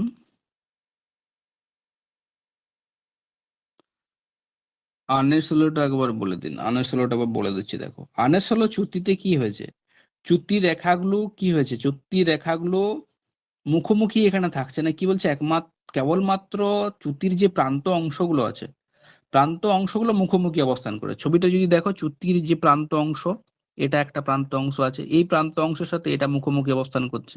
ঠিক আছে, এর যে শেষ, এর শেষের সাথে এই শেষ মুখোমুখি অবস্থান করছে, এর যে শেষ, এর শেষের সাথে মুখোমুখি অবস্থান করছে। ঠিক আছে, এই চ্যুতিটা হচ্ছে আনেসেলো চ্যুতি, মানে একটি প্রান্তের সাথে আরেকটির মুখ, একটি প্রান্তের সাথে একটির মুখ, একটি প্রান্তের সাথে একটির মুখ, এটা হচ্ছে কি তোমার আনেসেলো চ্যুতি। আনেসেলো চ্যুতি ওয়ান টাইপ অফ সমান্তরাল বা প্যারালাল ফল্টের উদাহরণ। এখন আয়াম স্খলন চ্যুতি কি না, আয়াম স্খলন চ্যুতি বলছে শিলাস্তরের যখন আয়াম বরাবর, আয়াম মানে হচ্ছে কি তোমার এই যে তোমার যখন মুভমেন্ট হয়, আয়াম কোনটা, চ্যুতি রেখাটা অ্যাকচুয়ালি আয়াম, এইভাবে দুটো হাত কেমন নিশ্চয়ই দেখতে পাচ্ছ তোমরা। ঠিক আছে, এক্ষেত্রে কি হচ্ছে, এক্ষেত্রে একটা অপরের দিকে দূরে চলে যাচ্ছে, যখন দূরে চলে যাচ্ছে মাঝখানের যে ফাঁকা জায়গাটা আমরা বলছি, তখন সেটা হচ্ছে কি আয়াম। এই যে এই আস্তে আস্তে চলে আসলো, তাহলে এখানে আয়াম কোনটা, আয়াম হচ্ছে মাঝখানের যে ফাঁকা অংশটা থাকছে, এই যে অংশটা, এটা হচ্ছে কি আয়াম। তার মানে এইভাবে যখন মুভ করে, তাহলে আয়াম কোনটা, আয়াম হচ্ছে কি এই যে ভূপৃষ্ঠের সাথে লেগে আছে এই, তাহলে এই আর এই, তাহলে এই চলে আসলো, এখানে আয়াম কোনটা, এই যে তলটা আয়াম, তাহলে এই চলে আসছে কোনটা আয়াম, নিচের যে তলটা, এটাকে আয়াম বলছে, যেটা আমার অনুভূমিক তলের সাথে যেটা লেগে আছে, ভূপৃষ্ঠের সাথে লেগে আছে, সেটা হচ্ছে আয়াম। ঠিক আছে, তাহলে আয়াম বরাবর যখন স্থলন ঘটে, এই যে আয়াম বরাবর, তার মানে এই যে এদিকে যাচ্ছে, হয় এদিকে আসছে, আয়াম কোথায় আছে, আয়াম নিচে আছে, তাহলে আয়াম বরাবর হয় আগে চলে যাচ্ছে, নাহলে পিছনে চলে আসছে। ঠিক আছে, এবারে এটা হচ্ছে গিয়ে যিনি দেখছে তার উপর ডিপেন্ড করছে। এটাকে আয়াম স্খলন চ্যুতিকে দুটো ভাগে ভাগ করা হয়, একটা ডেক্সট্রাল বলা হয়, ঠিক আছে, ডেক্সট্রাল বলা হয়, আর একটিকে বলা হয় সিনিস্ট্রাল। তার মানে ডেক্সট্রাল মানে ডান হাতি আয়াম চ্যুতি, ডান হাতি আয়াম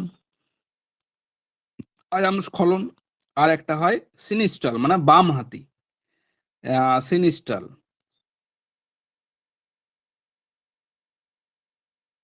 বলা হয়, বাম হাতি আয়াম। এখন এটা সম্পূর্ণ ডিপেন্ড করছে যিনি দেখছে তার উপর।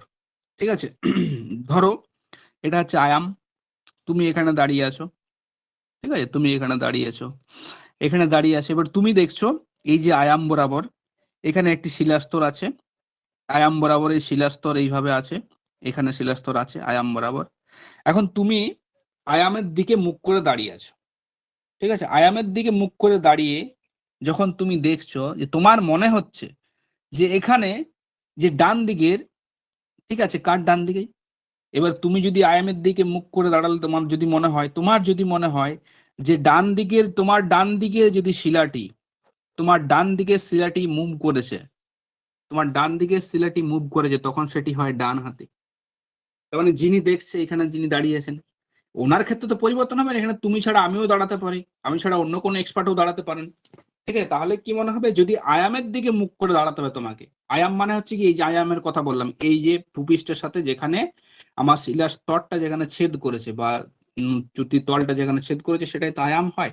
ঠিক আছে, তাহলে এই আয়ামের দিকে মুখ করে আমি যদি এই আয়াম, এবারে এখানে যদি আমি মুখ করে এইদিকে দাঁড়িয়ে থাকি, বা এদিকে আমি যদি করি, এটা যদি আমার আয়াম হয়, এখানে যদি আমি দাঁড়িয়ে থাকি, তাহলে আমার যদি শিলাস্তরটা আমার ডান দিকে, আমার ডান দিক কোন দিকে, এদিকটা হবে, তাহলে শিলাস্তরটা যদি ডান দিকে মুভ করেছে মনে হয়, তখন সেটা হবে গিয়ে তোমার ডেক্সট্রাল চ্যুতি।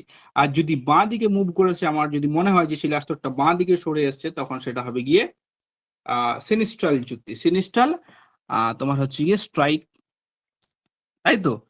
তাহলে বাম হাতি ডান হাতি জিনিসটা বুঝতে পারলে, ডেক্সট্রাল কি, আয়ামের দিকে মুখ, এটা তোমাকে বলতে হবে যে আয়ামের দিকে মুখ করে যদি আমি দাঁড়িয়ে থাকি, তাহলে যদি মনে হয় যে ডান দিকে শিলাস্তরটি মুভ করে, তখন সেটি হবে গিয়ে তোমার ডিক্সট্রাল ফল্ট, ঠিক আছে, এবং যদি বাঁ দিকের শিলাস্তরটি যদি মুভ করে তখন সেটা হবে সিনিস্ট্রাল বা হচ্ছে গিয়ে তোমার বাম হাতি আয়াম চ্যুতি, ঠিক আছে।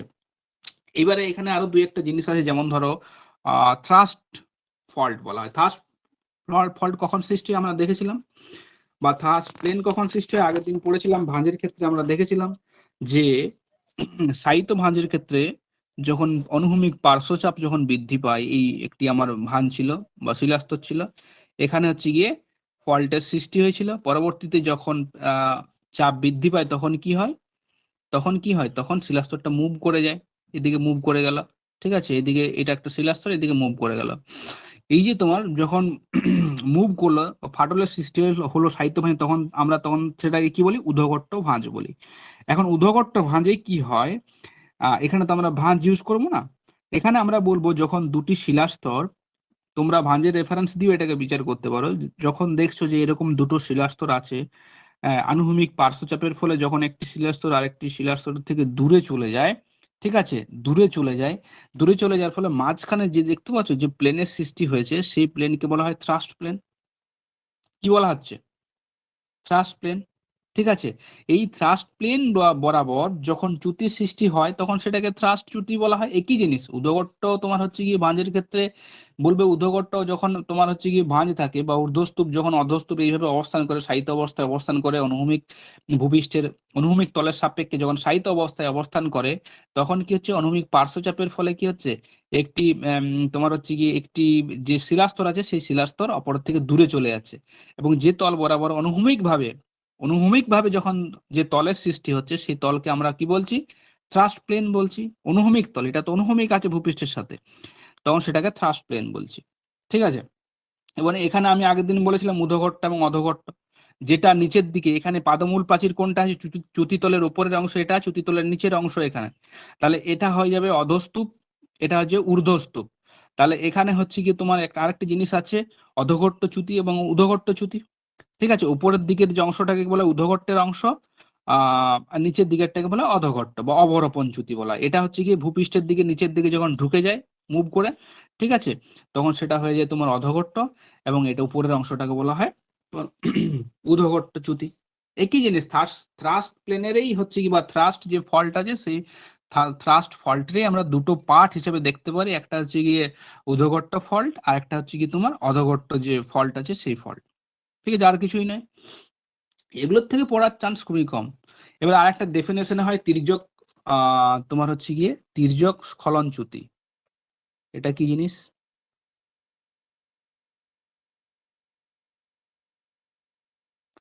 তির্যক স্খলনের ক্ষেত্রে কি হয়, এখানে মনে রাখবে যখন চ্যুতি তল বরাবর শিলাস্তরের চলন কিছুটা আয়াম বরাবর হবে, অর্থাৎ মানে অনুভূমিক ভাবে হচ্ছে, আবার কিছুটা নতিকে অনুসরণ করছে, মানে কোনকে অনুসরণ করছে।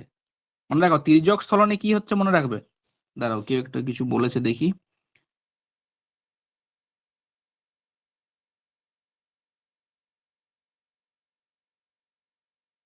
উদগট্ট ভঞ্জিত শিলাস্তরের স্মরণ হচ্ছে। ভাঁজ থেকে অ্যাকচুয়ালি তপতি ভাঁজ থেকেই দেখো, আমরা যে ভাঁজ কাকে বলে, তুমি যে কোশ্চেনটা করেছো ডেফিনেশনে কিন্তু লুকিয়েছে, ভাঁজ কাকে বলে, যখন পাললিক শিলাস্তর বা শিলাস্তর বক্র আকারে অবস্থান করে তখন সেটাকে ভাঁজ বলি। আমরা যদি এখানে ঊর্ধ্বস্তূপ এবং অধস্তূপ যেটা আছে, বা তোমার হচ্ছে পাদমূল প্রাচীর বা হচ্ছে গিয়ে তোমার ঝুলন্ত প্রাচীর যেটার ফরমেশনটা আছে, এই ফরমেশনটা যদি আমরা দেখি তাহলে দেখবো যে এটা ঠিক তোমার হচ্ছে গিয়ে যে ভাঁজের মতনই অবস্থান করছে, ভাঁজের মতনই অবস্থান করছে, এবং এখানেও কিন্তু সেই যে টান বা সংকোচন যে বল, সেই বল কিন্তু কাজ করছে। তার মানে আমার আগের স্ট্রাকচারটা কি ছিল, ভাঁজ ছিল, তাই তো। তাই জন্য আমরা বললাম যে হচ্ছে গিয়ে ওইখান থেকে ভাঁজের সৃষ্টি হয়েছে, বা ভাঁজের রেফারেন্স দিয়ে এটাকে বিচার করা যায়।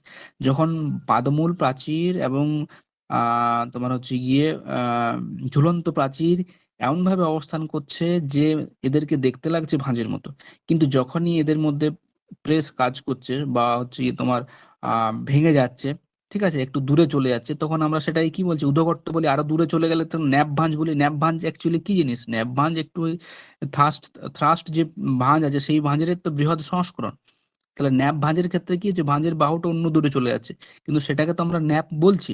ঠিক আছে, ওটা আর কিছুই না, ওটা হচ্ছে কি স্ট্রাকচারের দিক দিয়ে ভাঁজতো। কিন্তু আমরা যখন ফল্ট, কোনো জায়গায় যখন ফাটলের সৃষ্টি হয় এবং শিলাস্তরের যখন ডিসপ্লেসমেন্ট হয় তখনই সেটাকে ফল্ট বলি। ঠিক আছে, তাই জন্যে আমাদের যখন সেই ভাঁজে, ঠিক আছে, বা সাহিত্য ভাঁজের ক্ষেত্রে যখন আমরা শিলাস্তরগুলো মুভ করেছিল তখন আমরা সেটাকে, যেহেতু শিলাস্তরগুলো বক্রভাবে থাকে, বা এক ধরনের ভাঁজ থেকেই পরবর্তীতে চ্যুতির সৃষ্টি হয়, সেই জন্য সেগুলোকে আমরা উদ্ভগট্ট ভাঁজের পর্যায়েও ফেলি, এবং তোমার হচ্ছে কি এই ফল্টের পর্যায়েও ফেলি। ঠিক আছে, হুম হুম হুম, সব বলে দেবো, সব বলে দেবো। তাহলে দেখো, তির্যক স্খলনে কি হচ্ছে, তির্যক স্খলনে কিছু কিছুটা আয়াম বরাবর, মনে রাখবে চ্যুতির স্খলন যখন,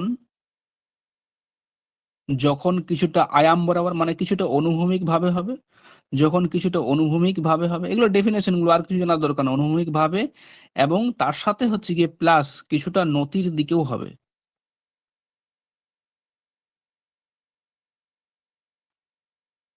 তখন তাকে কি বলছে, তখন তাকে তির্যক স্খলন বলছে।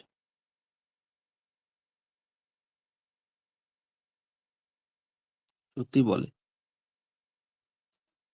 হয়েছে। এবারে দু একটা লোকাল ফল্টও আছে, লোকাল ফল্ট কি, অনুদৈর্ঘ্য ফল্ট, আর সেভাবে এখান থেকে কিছু নেই, অনুদৈর্ঘ্য ফল্ট। আরেকটা আছে অনুপ্রস্থ ফল্ট।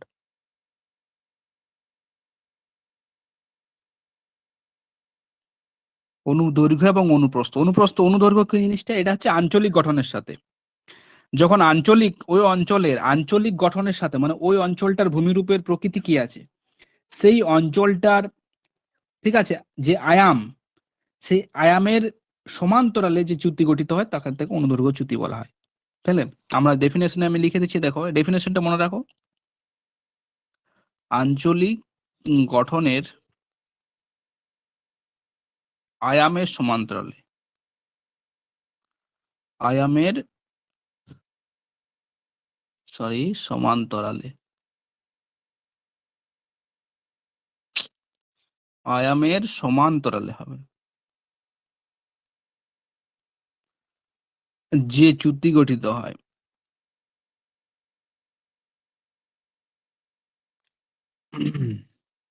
আর অনুপ্রস্থ কি, না এটা হচ্ছে গিয়ে আঞ্চলিক গঠনের সাথে যখন আড়াআড়ি ভাবে যে চ্যুতি গঠিত হয়, বা আর কিছু না, অনুপ্রস্থ, সেখানে আঞ্চলিক যে গঠন আছে, এগুলোতে বেশি ভেতরে যাওয়ার দরকার নেই।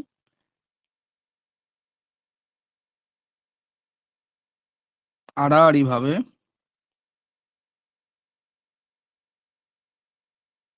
চ্যুতির সৃষ্টি হয়, মানে কোশ্চেন তো চলে এসছে, কোশ্চেন তো অনুলোম বিলোম গঠনিক উপাদান থেকে কোশ্চেন চলে এসছে। এক্ষেত্রে এখানে মনে রাখবে তির্যক স্খলনটা ডেফিনেশনটা দেয়, এটা ভিন্ন জায়গাতে আমি দেখছিলাম। তার সাথে সোপান চ্যুতি, পরীক্ষা চ্যুতি, আর অবশ্যই অরীয় চ্যুতি, গুলিয়ে ফেলছি, আমিই গুলি ফেলছি, যেমন ধরো পরিধি চ্যুতির সাথে অরীয় চ্যুতি, মনে রাখবে এটা ভেরি ভেরি ইম্পর্ট্যান্ট। ভিভিআই বলে আমি লিখে দিচ্ছি এখানে, পরিধি, পরিধি আর অরীয়, এটা পেরিফেরাল, আর একটা হচ্ছে রেডিয়াল। পরিধিটা হচ্ছে কি তোমার ওই বৃত্তচাপের মতো থাকবে, মনে রাখবে বৃত্তচাপের মতো থাকবে, এবং অরীয় চ্যুতিতে কি থাকবে, কোন একটি বিন্দু থেকে ছড়িয়ে পড়বে। এগুলো এগুলো মাস্ট দেখে যাবে, পরিধি, অরীয়, এগুলো মাস্ট দেখে যাবে। ঠিক আছে, এইবারে দেখো কিছু ভূমিরূপের সৃষ্টি হয় চ্যুতির ফলে, কিছু ভূমিরূপের সৃষ্টি হয়, যেমন কি আমরা জানি স্তূপ পর্বত জানি, গ্রস্ত উপত্যকা জানি, হোস্ট বলি, ঠিক আছে, ভ্রষ্ট উপত্যকা বলি, ক্লিপে বলি, ফেনস্টার বলি, এগুলো কিছু জানাতো না, চ্যুতি ভিগু বা চ্যুতি রেখা ভিগু, এগুলো হয়। ঠিক আছে, আপাতত দুটো জিনিস জেনে রাখো, যে হচ্ছে কি চ্যুতি ভিগু এবং হচ্ছে কি চ্যুতি রেখা ভৃগু তট, এই দুটো তোমাদের আর বিশেষ পাস কোর্সের সিলেবাসে আর সেইভাবে কিছু নেই, বাকিগুলোর থেকে সেইভাবে কোশ্চেন দেবে না। আচ্ছা, রেডিয়াল, রেডিয়ালটা বলছি, শিল্পী বলেছে রেডিয়ালটা, রেডিয়ালটা দেখো আমি আরেকবার বলে দিচ্ছি, রেডিয়ালটা হচ্ছে গিয়ে অরীয়, রেডিয়াল,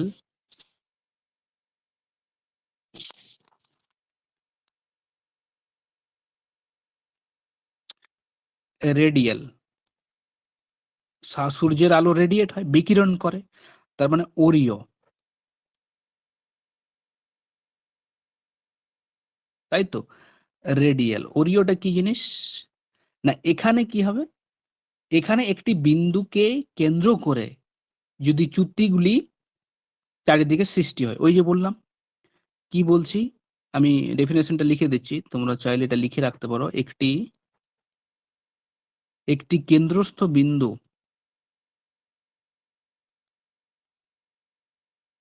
কেন্দ্রস্থ বিন্দু থেকে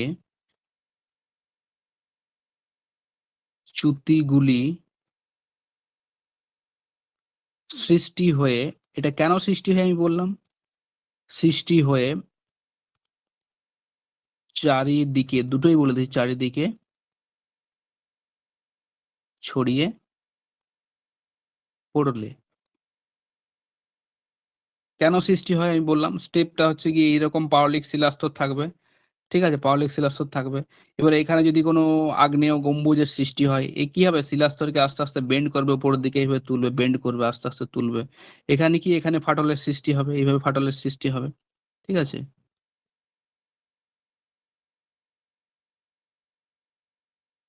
এই গম্বুজ, এই গম্বুজ ওপরে কি হবে? ওপরে আস্তে, আস্তে ফেটে যাবে। ফেটে গিয়ে ওই যে ছবিটা এঁকেছিলাম যেটা, ঠিক আছে? ছবিটা হচ্ছে হলো গিয়ে রেডিয়েট করবে কোনো একটা জায়গার থেকে, মনে হবে চারিদিকে ছড়িয়ে গেছে, তখন সেটা রেডিয়েট হবে। এখান থেকে এসছে এদিকে, এখান থেকে এদিকে, এখান থেকে এদিকে, এখান থেকে গেছে এদিকে, গেছে এদিকে, গেছে। মনে হচ্ছে না যে এখান থেকে রেডিয়েট করেছে এদিকে, এদিকে, এদিকে, এদিকে, এদিকে। ঠিক আছে? এটা হবে গিয়ে তোমার কি? রেডিয়াল। এবার আছে গিয়ে পরিধি, দুটো বলেছি দেখো। পরিধি আছে গিয়ে পেরিফেরাল। পেরিফেরালে কি হয়?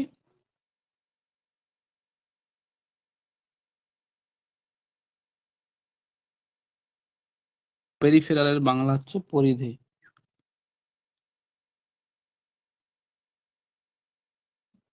পরিধিতে কি হয়? যখন চ্যুতি গোষ্ঠীর অনেকগুলি চ্যুতি থাকে, তো চ্যুতি গোষ্ঠীর রেখাগুলি, চ্যুতি গোষ্ঠীর চ্যুতি রেখাগুলি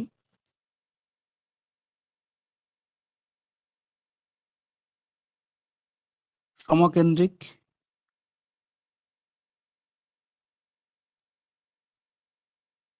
বৃত্তচাপীয় হয়। সমকেন্দ্রিক ও বৃত্তচাপীয় হয়।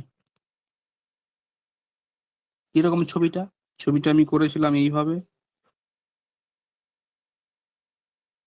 এইভাবে চ্যুতি থাকবে, এইভাবে চ্যুতি থাকবে, এইভাবে থাকবে, এইভাবে থাকবে, এইভাবে থাকবে, এইভাবে থাকবে, এইভাবে থাকবে, বাস এইভাবে চ্যুতি থাকবে। তখন সেটা হচ্ছে কি তোমার পেরিফেরাল পরিধি। এদের ডেফিনেশনটা মনে রাখবে, একটা হচ্ছে পেরিফেরাল পরিধি, আর একটা হচ্ছে রেডিয়াল হচ্ছে ওরিও।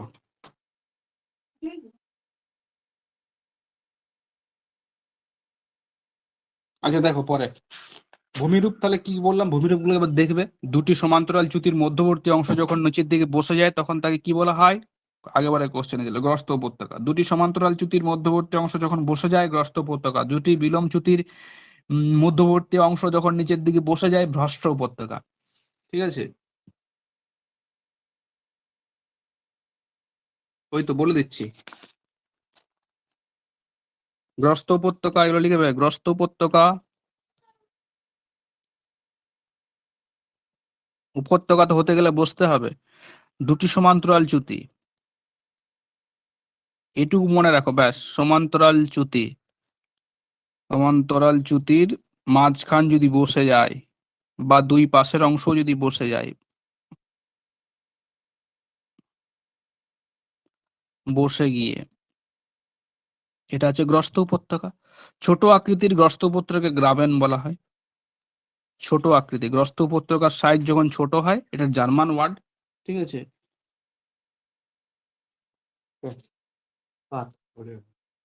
পরে গ্রাবেন হচ্ছে গিয়ে ছোট, তাহলে গ্রাবেন ছোট, ছোট গ্রস্ত উপত্যকা।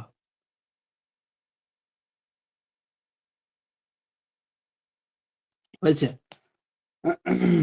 এবার আছে গিয়ে তোমার হচ্ছে গিয়ে হোস্ট, সরি, ভ্রষ্ট উপত্যকাকে বলি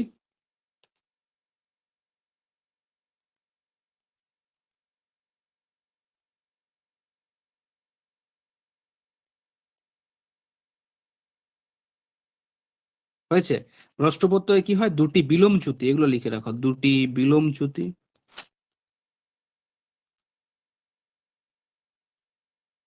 বিলোম চ্যুতির মধ্যখানের অংশ, মধ্যখানের অবনমিত অংশ।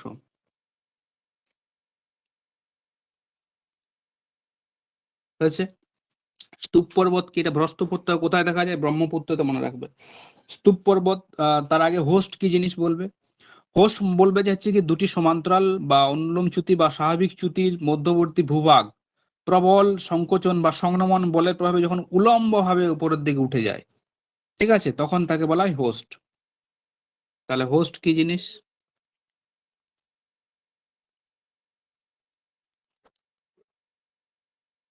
হোস্ট হচ্ছে কি, এগুলো ডেফিনেশন গুলো কিন্তু এগুলো সহজ জিনিস, আবার দেখবে এগুলো থেকে ঘুরিয়ে দিলে কোশ্চেন পারে না ছেলে মেয়েরা। তাহলে হোস্ট কখন হচ্ছে না, দুটি সমান্তরাল চ্যুতির,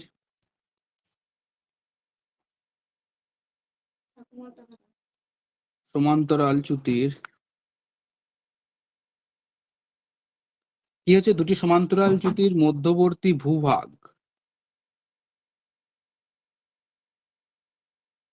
ভূভাগ কি হচ্ছে সংনমন বল, প্রবল সংনমন বল,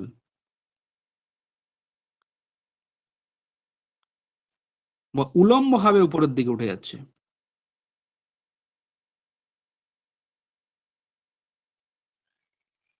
উপরে উঠছে, তখন সেটা হোস্ট।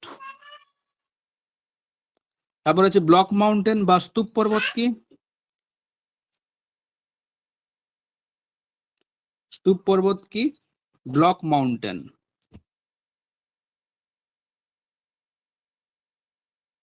এটা দেখো কি হয়েছে, উলম্ব ভাবে উঠেছে। এখানে কি হবে, স্তূপ পর্বতের ক্ষেত্রে কি হবে, স্তূপ পর্বতের ক্ষেত্রে দুটি সমান্তরাল বা অনুলম্ব বা স্বাভাবিক চ্যুতির মধ্যবর্তী অংশ কি হচ্ছে, তির্যক ভাবে যখন উপরের দিকে উঠবে, তখন সেটাকে বলা হচ্ছে গিয়ে স্তূপ পর্বত। তার মানে স্তূপ পর্বত হতে গেলে তাকে সবসময় তির্যক ভাবে উপরের দিকে উঠতে হবে, ঠিক আছে, তির্যক ভাবে উঠতে হবে। এটা যেমন উলম্ব ভাবে সোজা ভাবে উপরের দিকে উঠে যাচ্ছে, এবার খাড়া ঢাল যুক্ত এইভাবে সৃষ্টি হবে টেবিলের মতো, তখন সেটা হবে হোস্ট। কিন্তু পরবর্তীকালে এগুলো কি হয়, এগুলো ক্ষয়ের ফলে আস্তে আস্তে স্তূপ পর্বতে পরিণত হয়। তাহলে ব্লক মাউন্টেন মনে রাখবে যে হচ্ছে কি তির্যক ভাবে উঠবে, সমস্ত জিনিসটাই কি, দুটি সমান্তরাল চ্যুতির মধ্যবর্তী অংশ সংনমন বল অবশ্যই কাজ করতে হবে, এবং এখানে উলম্ব ভাবে যেমন খাড়া হবে উপরের দিক উঠছে, এখানে খাড়া হবে না উঠে কি হবে, এখানে হেলানো ভাবে উঠবে, সেটা হচ্ছে কি এইভাবে যে স্তূপ পর্বত হবে, যে এইভাবে যে ভূমিরূপ গুলো হবে তখন সেটা হচ্ছে স্তূপ পর্বত, ঠিক আছে, এইভাবে যেটা হবে সেটা হচ্ছে স্তূপ পর্বত, সেটা অবশ্যই হেলানো থাকতে হবে। তখন হেলানো ভাবে থাকলে তখন সেটা হবে স্তূপ পর্বত। তাহলে যদি লেখো দুটি সমান্তরাল, ডেফিনেশনটা দিতে পারে যে দুটি সমান্তরাল চ্যুতির মধ্যবর্তী ভূভাগ প্রবল সংনমন বল দ্বারা যখন উলম্ব ভাবে উপরে উঠে যায় তাকে বলে হোস্ট, স্তূপ পর্বত, এরকম দিয়ে দেবে। তাহলে দুটি সমান্তরাল চ্যুতির মধ্যবর্তী অংশ, মধ্যবর্তী ভূভাগ প্রবল সংনমন, সংনমন কথাটি মনে রাখবে, প্রবল সংনমন বল দ্বারা তির্যক ভাবে উপরে উঠলে যে উত্থিত ভূমিভাগ সৃষ্টি হয় তাকে কি বলছে, তাকে স্তূপ পর্বত বলে, স্তূপ পর্বত বলে, ঠিক আছে। এবারে একটা জিনিস মনে রাখবে, হোস্ট গুলো কি হয়, এই যে হোস্ট গুলো, এই যে হোস্ট গুলো যেগুলো উলম্ব ভাবে ওঠে, সেগুলো হচ্ছে গিয়ে পরবর্তীতে কি হয়, স্তূপ পর্বতে পরিণত হয় ক্ষয়ের ফলে। ওই জন্য একটা কথা আছে দেখো না তোমাদের, যে সমস্ত স্তূপ পর্বতে হোস্ট কিন্তু স্তূপ পর্বত নয়, এরকম একটা ইয়ে আছে। এইটা কি হোস্ট বলবো, এটাকে হোস্ট বলবো না, উলম্ব ভাবে উত্থিত হতে হবে। তাহলে এই হোস্টের থেকে স্তূপ পর্বত সৃষ্টি হতে পারে, হোস্টের থেকে স্তূপ পর্বত সৃষ্টি হতে পারে, এগুলো ক্ষয়ে গেল, ধারগুলো ক্ষয়ে গেল, এইভাবে তির্যক ভাবে দাঁড়িয়ে থাকলো, তাহলে সমস্ত স্তূপ পর্বতই হচ্ছে কি তোমার হোস্ট নয়, কিন্তু হোস্ট থেকে স্তূপ পর্বত সৃষ্টি হতে পারে, এই জিনিসটা কিন্তু মাথায় রাখবে। ব্রহ্মপুত্র উপত্যকা রাম ভ্যালির উদাহরণ, ঠিক আছে, যদি গ্রস্ত উপত্যকার উদাহরণ বলে, জার্মানির রাইন নদী, ভারতের নর্মদা, তাপি নদী, দামোদরের নদীর যে উপত্যকা সেটাও হবে। আচ্ছা লিখে নাও এখানে। তাহলে গ্রাবেন কি বললাম, গ্রাবেন হচ্ছে ছোট গ্রস্ত উপত্যকা, গ্রস্ত উপত্যকার উদাহরণ হচ্ছে কি নর্মদা, তাপি,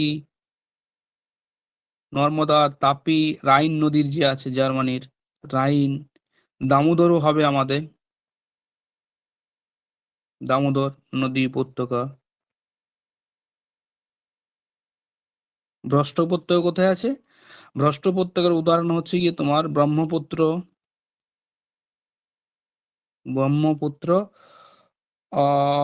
নদী উপত্যকা,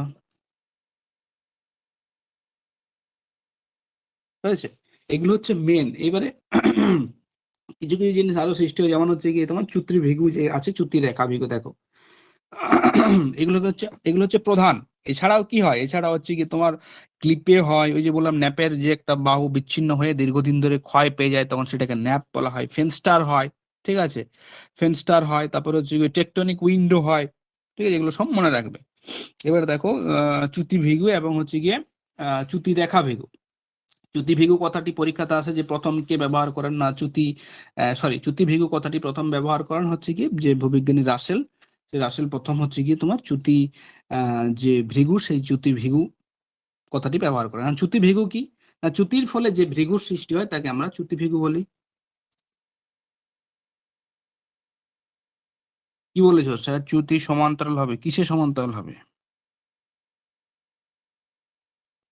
কিসে সমান্তরাল হবে সীমন্ত?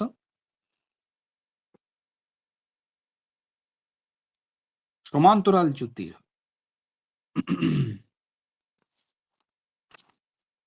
তাহলে দেখো, তোমাদের এগুলো সবগুলো নেই, দেখার দরকার নেই। আর ভৃগু হয়, ভৃগু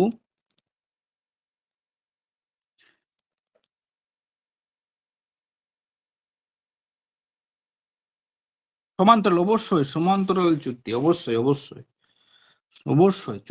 স্তূপ পর্বতের ক্ষেত্রে সবসময় মনে রাখবে দুটি সমান্তরাল।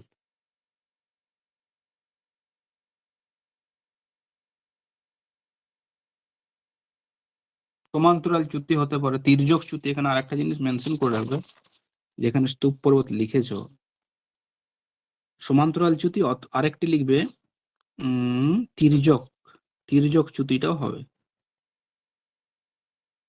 তির্যক তো হতেই হবে না, তির্যক চ্যুতি আমরা পড়লাম না, তির্যক চ্যুতি সমান্তরাল অথবা, এখানে লিখবে সমান্তরাল অথবা এই তির্যক চ্যুতিটা অ্যাড করবে, সমান্তরাল অথবা তির্যক চ্যুতি, ঠিক আছে।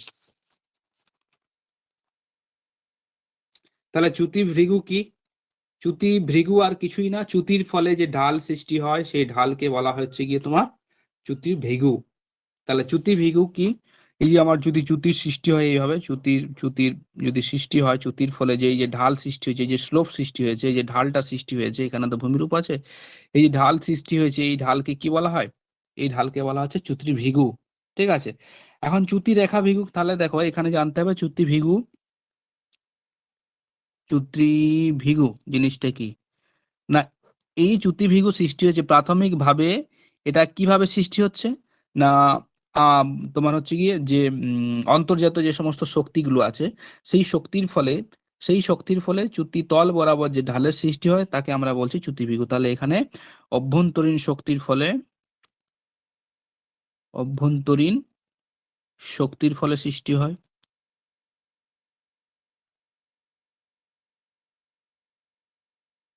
2 নম্বর কি? 2 নম্বর হচ্ছে গিয়ে, এটা কি ক্ষয়ের ফলে সৃষ্টি হয়? ক্ষয়ের ফলে সৃষ্টি হয় না, অভ্যন্তরীণ শক্তির ফলে সৃষ্টি হয়। এটি কি? আমরা বলতে পারি যে এটি হচ্ছে গিয়ে তোমার যেগুলো গ্রস্ত উপত্যকা বা ব্লক মাউন্টেন বা তোমার হচ্ছে গিয়ে তোমার হোস্ট আছে, তাদের যে খাড়া ঢাল, তাদের সেই খাড়া ঢালগুলো কিন্তু চ্যুতি যে ভৃগু আছে, সেই চ্যুতি ভৃগুর কিন্তু অংশ, হয়েছে।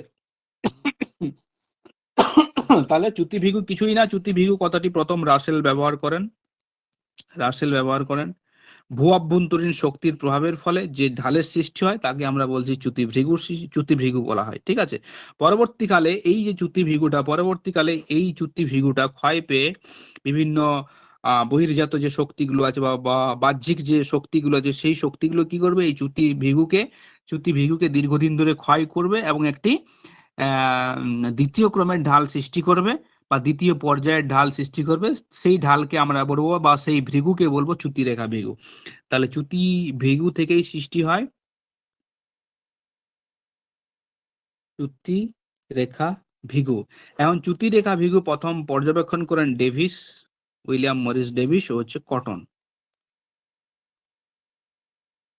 কে? চ্যুতি রেখা ভিগুর প্রথম পর্যবেক্ষণ করেন ডেভিস এবং কটন। চ্যুতি রেখা ভিগু কি? এই যে চ্যুতির তল বরাবর যেটা প্রাকৃতিকভাবে উত্থিত হলো, সেই যে তোমার হচ্ছে ঢালটা, সেই ঢালটা যখন বিভিন্ন বাহ্যিক শক্তির দ্বারা ক্ষয় প্রাপ্ত হয়ে যে ঢাল সৃষ্টি করবে, সেকেন্ড ক্রমের যে ঢাল সৃষ্টি করবে, তখন সেটাকে বলছে চ্যুতি রেখা ভিগু। তাহলে এর জন্য কি? এর জন্য বাহ্যিক শক্তিগুলো দায়ী, বাহ্যিক শক্তিগুলো দায়ী, শক্তিগুলোর দ্বারা সৃষ্টি হয়। তারপরে হচ্ছে কি তোমার ক্ষয়ের দ্বারা সৃষ্টি হয় বেশিরভাগ ক্ষেত্রে, ক্ষয়ের দ্বারা সৃষ্টি হয়। হয়েছে? এই দুটো জিনিস মনে রাখবে। এখন চ্যুতি রেখা ভেগুর আরো 3টে ভাগ আছে। কি কি? একটা হচ্ছে পুনর্ভবা, পুনর্ভবা এগুলো মনে রাখো শুধু। দ্বিতীয় ক্রমের ঢাল, প্রথম ক্রমের ঢাল মানে হচ্ছে গিয়ে যেগুলো প্রাইমারি প্রথমে সৃষ্টি হয়, অভ্যন্তরীণ শক্তির দ্বারা যে ঢালগুলো সৃষ্টি হয়, সেগুলোকে প্রথম ক্রমের ঢাল বলা হয়।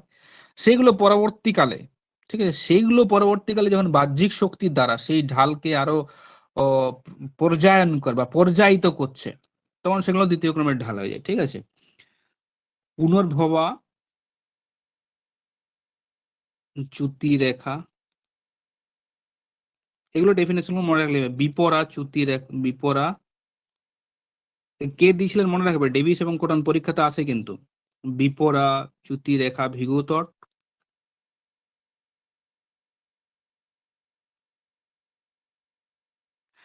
3 নাম্বার হচ্ছে বিমিশ্র, মিশ্র বা বিমিশ্র চ্যুতি রেখা